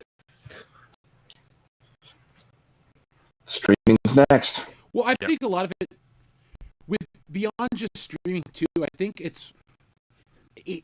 I understand there are economic issues. I'm not an economist. I'm not going to tell you how your wallets have been affected by stuff. That's silly. But I can tell you, as somebody who has had money affected by what things are going on in the world, but also as somebody who has watched just arbitrary price increases. Everything's so expensive because it's expensive. It's not that it costs that much more to produce. It's because everybody wants to make more, because either the end is coming or just fuck everybody else. But, like, for example, there is this HasLab that's out, and they can't crowdfund it because they want to charge you. Okay, Dion, Nick, and Kenda, we grew up playing with some Star Wars toys. Millennium Falcon was $50 as a kid. The TIE Fighters were $20. Some of the more expensive ships, like the AT-AT Walker, were like $80. They want to charge you $450 for a spaceship now. What? Like, everything's gotten so expensive. Wrestling tickets, Star Wars toy ships, video games. Yeah. What is this ship? The Republic Troop, the LAAT, the gunship. The one that comes down in Attack of the Clones, or maybe it's Revenge of the Sith. Yeah. I don't know. Yeah, that thing is not moving. It needs 8,000 backers. It's been live for 15 days so far, and it's not really moving. It's got 3,600 backers of 8,000, and it's $550, man. Like, that's crazy. People aren't. Yeah, this is for the 3 3/4-inch figures. This isn't a Black Series. So this is okay. This is the Star Wars Vintage Collection. The gunship. Yeah. That's crazy, man. Now another thing. Bubble box video for it, folks, because you guys like the. Dude, all collectible bubbles were about to burst. I have money to buy toys. I have money for other shit too, but I refuse to spend Hasbro prices. They want to charge, and I called this earlier in the year. They had this $50 Spider-Man. Now it's a $50 Deadpool. The fucking toy looks like shit. It's the same Marvel Legend figure that was $24 last year. Now it's $50 because they think we can charge that much because idiot influencers and some dickheads on the internet go gushing about it, and then they make it, and then people buy it, and it's getting stupid. Like, I'm just not supporting these things on principle. I'm not going to support $5,000 wrestling tickets. I broke my WrestleMania streak. I can walk away. These I guess here's my message to people. Don't let these companies make you think that you have to have this shit. If you want to support something, always support it. Keep your collection your own. But don't get stroked over the coals for stupid shit. It's not worth it. Exactly. I agree, man. So let's see. People, Lego's $1,000 Death Star coming out. Yep. You gonna get $1,000 Death Star? Dude, I have to get the Millennium Falcon before the end of the year because I think it's gonna go. It's gonna be discontinued. Is that the big one with all the pieces to make every version of the Millennium Falcon? No, it's the damn near $1,000 one that's like 3 feet wide. See, I kind of want it, but I also don't want it because I don't have space for it. I have this giant Millennium Falcon over here. I was gifted this in college from our buddy Dustin. It's so big, there's nowhere I can put it, so it just sits on the floor, propped up against a closet. Well, like to go with it. Like I said, this is the first year in a while where I've gotten like multiple emails from Lego every week now. It's not every month. It's not a month now. It's every week now. I get 2 or 3 of them being like, "Hey, you have points. How about you spend them? Hey, we have a deal going on. How about you buy stuff?" It's like, calm down. So the fact that they're doing that this year, I mean, tells me that like they're really hurting as well for money. And I'm okay if a company is hurting for money. Just make something that's cool and worth the time. No, exactly. Yeah. Like Nintendo, if you want to charge me $80 for Mario Kart, it's fucking Mario Kart. You better blow my mind. That shit better look real. I care about crap. Seriously. My ass isn't going to be dropping $500 plus an $80 game because it looks the same. But Jeff, it plays differently. It's an open world experience. You don't understand. I understand shit. Like, I understand it all. Like, if Grand Theft Auto is like a $200 video game, I guess I'm just not playing Grand Theft Auto because that shit gets boring real fucking fast. It does. It does. If you can find me something that's worth that much money, I'll buy it. But until then, I'll just enjoy not wasting time. We need like a Left 4 Dead 3. We need like a Left 4 Dead, not Left 4 Dead. Red Dead Redemption. That's what it is. Red Dead Redemption 3. Oh, that'll take like 30 years to get made. Yeah. Because game's already been out for like 7. Yeah, all they do is milk you for Rockstar games are the worst. They look nice and they're very well made, but they just keep milking the same fucking game over and over and over and over. It's been 13 years since GTA came out. That's wild. What the hell? That's insane. Dude, back in 2001 you had GTA 3. Then in 2002 you had Vice City. Then in 2004 you had San Andreas. 2008 you had GTA 4. 2013 you had GTA 5. Those windows of time were acceptable. Oh my god. Well, I'm still waiting for Half-Life 2. I mean 3? 3, yeah. 3. I was gonna say if you want a copy of Half-Life 2, I'll hook you up. Oh my god. Nick, you sent me an article about Super Troopers 3. Is it gonna work? Well, it's those guys. It's those guys, and I feel like they, they're really good at writing themselves, and I feel like they're gonna do a good job. I didn't watch part 2 because I was afraid of it. So it was good. It really was good. It really was good. I liked it a lot. It was good. It was a lot of fun. Even Quasi they did for Hulu was really good. I still love watching Tacoma FD because that show is just, I feel like it's infinitely rewatchable. It's a really hilarious show. I like those guys. They put out a good alcohol too. So oh yeah, was it Whistle Pig? Whistle Pig, it's Rhino Dart, dude. Rhino Dart. Well, no, they also got they also had Whistle Pig barrel aged maple syrup that they had there that came out I think a few months ago. How was it? It was good. It was really good. Do you have any? But they already have set photos for the first day of shooting. So they started today. They started today shooting. I wish them the best. I like those guys. I just didn't watch the second one. I'm a Beer Fest over Super Troopers kind of guy. Oh man. Well, it's really fun doing this podcast, ladies and gentlemen. I gotta go. Nick, Nick, sit him down this week and make him watch Super Troopers 2. It's fine. It's not as good as the original. I can see that, but it's got some really funny bits in it. It's a lot of fun. It does. It really does. Yeah. I agree. Yeah, I'm huge fans of them. I got Jay's book that I've read like twice. Ooh, it's fucking hilarious. Yeah, it's called Mustache Rides or something. I remember like back when I was in college up in Michigan. So we're talking like 3 years ago, 5 years ago maybe, and they started their own like internet blog website thing. So it was like brokenlizard.com or something like that. And I had a profile on there and you could connect with other Broken Lizard fans, and it didn't go anywhere. It like died a death like a year later. But I was on that. It was like right after Club Dread came out. I'm like, this place is awesome because these people can appreciate fun movies. Yeah, this is it. Mustache Shenanigans. By let's see, Making Super Troopers and Other Adventures in Comedy. Yeah, really good book. If you want to know about those guys and like how they got together and how the whole thing happened, hilarious book.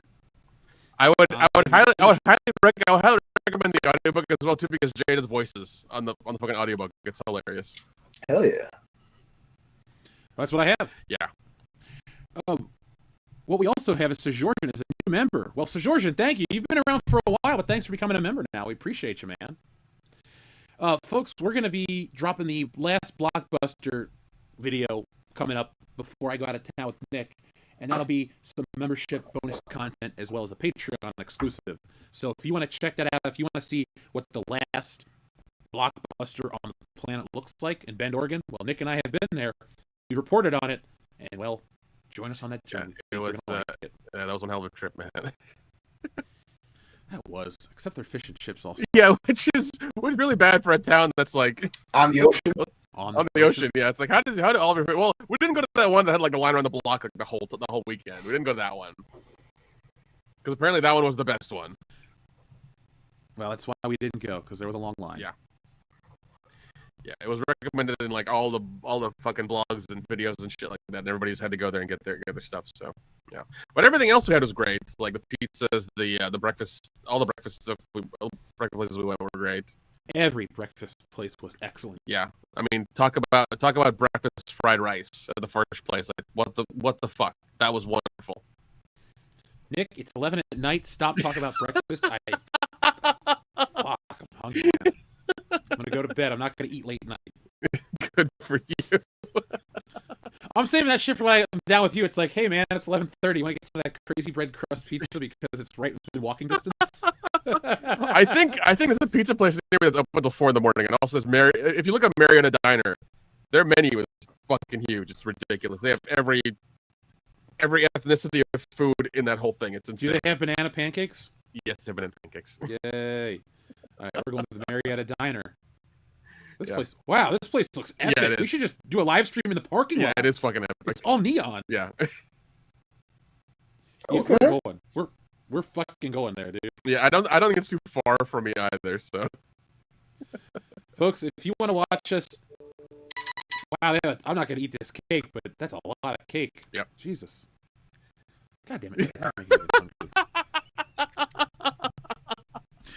Matt, we'll go to Waffle House. Nick and I always go to Waffle House on our trips. When we went to Florida for Universal Horror Nights, which we broadcast from Florida on the channel, folks, we went to Waffle House at what was it, 2 yeah. We got out of the park. Got steak and eggs. Got out of the park and then rolled back to the fucking hotel. That was a good time.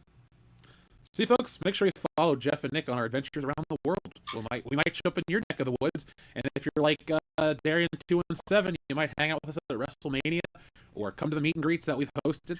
Yeah, we are. Yeah, we're going to be we're going to be at Dragon Con in Atlanta as well. So if anybody's going to that or folks, whatever, if you can't make it, catch the live stream. I'll tweet out an announcement of when we're going to go live with it. But Nick and I had a hell of a time last year, and as long as we don't die in the heat, we'll enjoy it next year as well. I feel like we had a good system of like, drinking enough water and having snacks and things like that and like preparing well for it. I feel like we did a good job. Yeah, we should bring out some we should sneak in some breakfast sandwiches. We can definitely do that. We can definitely do that. Maybe hit up that chicken place too. That was good. Oh, Gus's? Oh yeah. It sucked in Kentucky. Yeah, it was. Yeah, that's that. Oh yeah, that's. Oh God, don't remind me. And it was the weirdest thing because we walked through like the cafeteria area before, and there was like 2-hour lines for everything. We walked into Gus's. I think we waited like 10 minutes to get a seat and get They food. sat us right away. They're like, "Here you guys go. Yeah. You take this little table right here." And we were like, "Thank you." And yeah, it was great because everybody else was like scrounging for food and like couldn't get it or had to wait forever for it. So, and then once we got in, there was a line out the door. yeah, they all wanted to be world class like us. The best part, Nick, about these cons is like everybody's dressed like they're at a con, and nobody thinks we're at the con. We're just like because there've been so many that we don't want to dress like we're at the con. I own a Spider-Man T-shirt, but I don't even wear Veterans. Veterans. Dion, next con you go to, you gotta suit up with us.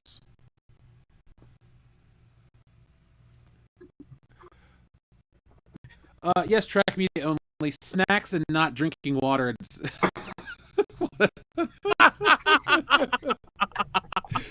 So, George, thank you for your message. I didn't know they were going to bring Peter Porker, Spider-Ham, into the MCU with Bella Ramsey expressing she wants to play the Spider character. God. I posted that on our Facebook page. Good for Bella Ramsey. You know what? I want to play Spider-Man. I want to play Spider-Man, James Bond, The Rock, and Chris Jericho all in a movie. I want my character to be called Todd. Like, that's what I want, Bella Ramsey. But it's not fucking happening. You're not playing Spider-Man. Weird. Is she a kid? Or is she an adult? I thought she was an adult. I don't know. Hold on. Either way, shut the hell up. Nobody likes you. Like, you think Last of Us Season 3 is going to happen? Probably not. It's already confirmed it'll happen, but I ain't watching it. Matt, we can wear our Wokebusters gear one day. I will. I'll make us some Wokebusters costumes, but until then, we'll just have the books. We get There you Wokebusters go. jackets. So let me check in with the audience one last time before we close this one out. We're not going to go 4 hours tonight, folks. We've kind of hit everything we wanted to hit, but we're happy to go with more if there's anything else you want us to talk about. So we are all caught up on our super chats. We got a new member, looking pretty good. And our audio stopped chopping. Hooray! Oh, now they're talking about barbecue. Now they're talking about barbecue in the chat. God damn it. That's how I'm spending my weekend. There's Fox Brothers here, man. That's like peak barbecue. So I gotta take you there too, I guess. I mean, I know we're gonna go to the con, but we can just kind of go to the con and just eat and talk about the con. Well, see, this is why I live where I live, and we can drive in and out because we can go to the con however long we want to, and then go get food and then come back. Like it's not a fucking problem. Because I'm very happy. Like people, there are people who will spend, and like I think what is it? The price for a hotel room down there now? I think I saw this. I could be entirely wrong, but I think it's like $5,000 for the hotel room for like 5 days. Damn. And mind you, if you're in a certain hotel, and this happens every year, the elevators stop working. So if you're stuck on like the 64th floor, you're stuck on the 64th floor. Yeah, and with the way we do it is we just park a car. If we need to leave, we get the fuck out of there. We're gone. We can go to a restaurant or go to a bar or whatever, and we're done. I can't do cons. We're gonna have to be there all day. This isn't to dig at anybody that does it, but like get your chicken tenders basket and hanging around the con for hours. It's like you've seen everything. Go home. I did. I got on the app and I did mark a lot of the film track stuff already that I thought would be interesting for us to do, and like that's as far as I've gone. Personally, all I want to do is go to the film stuff because we're making our short. No. And like I marked the ones that pertain to that, so I do have them in my schedule on the app right now. So I'll bring my handy dandy notebook. Okay. I'll take notes. Awesome. We will do that then. Ooh, I took notes on how to make 3D figures out of 2D artworks. So I'll tell you about that coming up. Dion, is there anything else you want to say before we go? Free yayo. Epstein didn't kill himself. All right. Don't get me started. I went down that whole rabbit hole this week. I found this new channel called like Teddy's Tear or something. I've watched like 25 of their videos.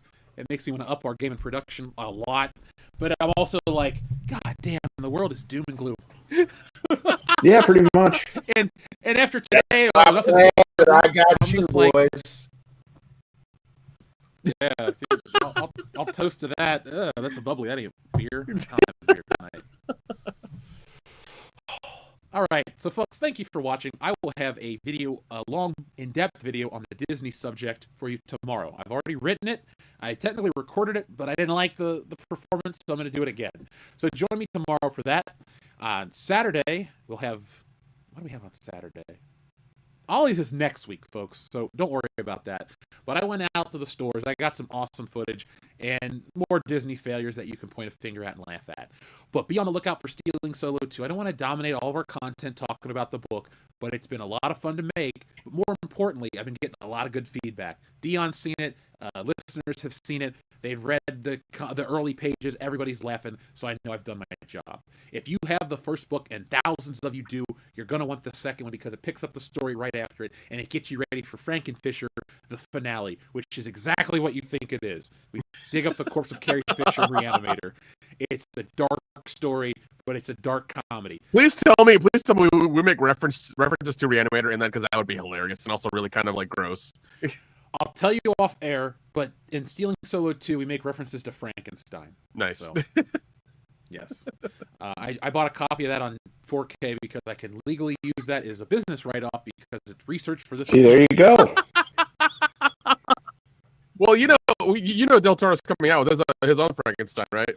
Yeah, did you read his quote, how he wants everything built, no CGI, all this? I'm like, all right, Del Toro. Dude, that's how he always does all this stuff. That's why his stuff looks so good. That's partially why Hellboy 1 and 2 looked so great, because like I'm right there with you. They should have. How many times did they reboot it, and they could have just done one with him? Twice. Yeah. Waste of money. Yeah. They did one with Harbor. They did another one with somebody else. Joe Hio, just a generic guy. Sorry, it was Joe Mama. I'm not watching Hellboy. I love the first two. Well, I love the first one. I can sit through the second one, no problem. But, I love to. I'm gonna go get Big Baby. They're both a lot of fun. Actually, I started reading the comics on my iPad, and they're really fun and in depth for sure. Mike Mignola is a great artist. I'm a big fan of him. They look amazing. It's funny, as a kid, I thought I'd always like superhero books, but the older I get, it's the non-superhero stuff that I like and like to make, so damn it, I'm disappointed in the adult version of me, Dion. Like the other day, I was drawing a picture, and I was drawing a body as a warp. I'm like, I'm going to turn it into Spider-Man, and I had to think, which way does this go? I used to draw Spider-Man so much as a kid and as a high school and college student. Now it's just like, oh, Spider-Man. Whatever. There's nothing to do with Disney. It's funny. I'm going to do a superhero short story just to show people that I can draw superheroes and shit, but it's not my fun. It's not fun to draw anymore. It's just, it's all derivative to me. I want new, unique stories. Like Del Toro wants to make cool shit. I want to make cool shit. So, Stealing Solo's cool shit. You definitely want to check it out. My friend's a motherfucking professional artist over here. Yeah. Dude, this is the only time I'm going to say this. I have worked... If you bought the first Stealing Solo, you'll see a huge progression in art beyond just Wokebusters. I draw every day. Like I said to somebody, if I exercised the way I draw, I'd be like making Arnold Schwarzenegger look fat. Like, that's how much time I put into this shit. Every receipt, every piece of paper that I have. If it's Dude, going to a restaurant with you, like I would have sit there an extra 5 minutes for you to do all the fucking receipt. Every time. I'm not complaining. I'm just saying it happens. Oh yeah, I just draw a little body. It's like, and then we go. Yeah. I'm like, hold on, let me finish the shading under the neck. It adds depth. Oh my God, we get it. You're an artist. I never talk about it. I'm not even talking to you. It's like, yeah, hold on. Like Dion 2 seconds ago was praising you, and I was like, oh my God, you're an artist. Like, he's the biggest fan. This dude's like, he's like, let me see the pages. I can't wait. No, not folks, me, man. I'm always cool, calm, and collected. I'm always cool, calm, and collected, man. That ain't me, dog. Yeah, you're from Buffalo. That's why you're so cool. Because it's cold as shit up there. But folks, if you want me to do some drawing-related content, let me know. I will. I never get any feedback. Well, I used to get feedback from it, and then I said I'll do it again, and nobody said anything. So I was just like, well, I'll just draw the book and give it to you guys, so you don't have to wait. But don't worry about choppy audio. We're closing this show out. You need to do some of the you need to do some drawing of your females again, like you used to do on Instagram. Yeah, I can draw.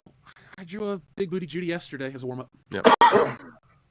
So it is what it is, folks. I will draw. I won't draw smut. I'll draw whatever you guys want. We'll do it. Jeff draws. You send in a super chat. I'll draw a picture, and maybe I'll email it to you and sign it. But until then, folks, be smart, be safe, be cool, but always be excellent too. Rick and Scott Steiner, let me welcome you back. Oh, Team 3D, you guys are out of your mind. Coming to Atlanta, Georgia, the place that the Steiner brothers got their start in professional wrestling.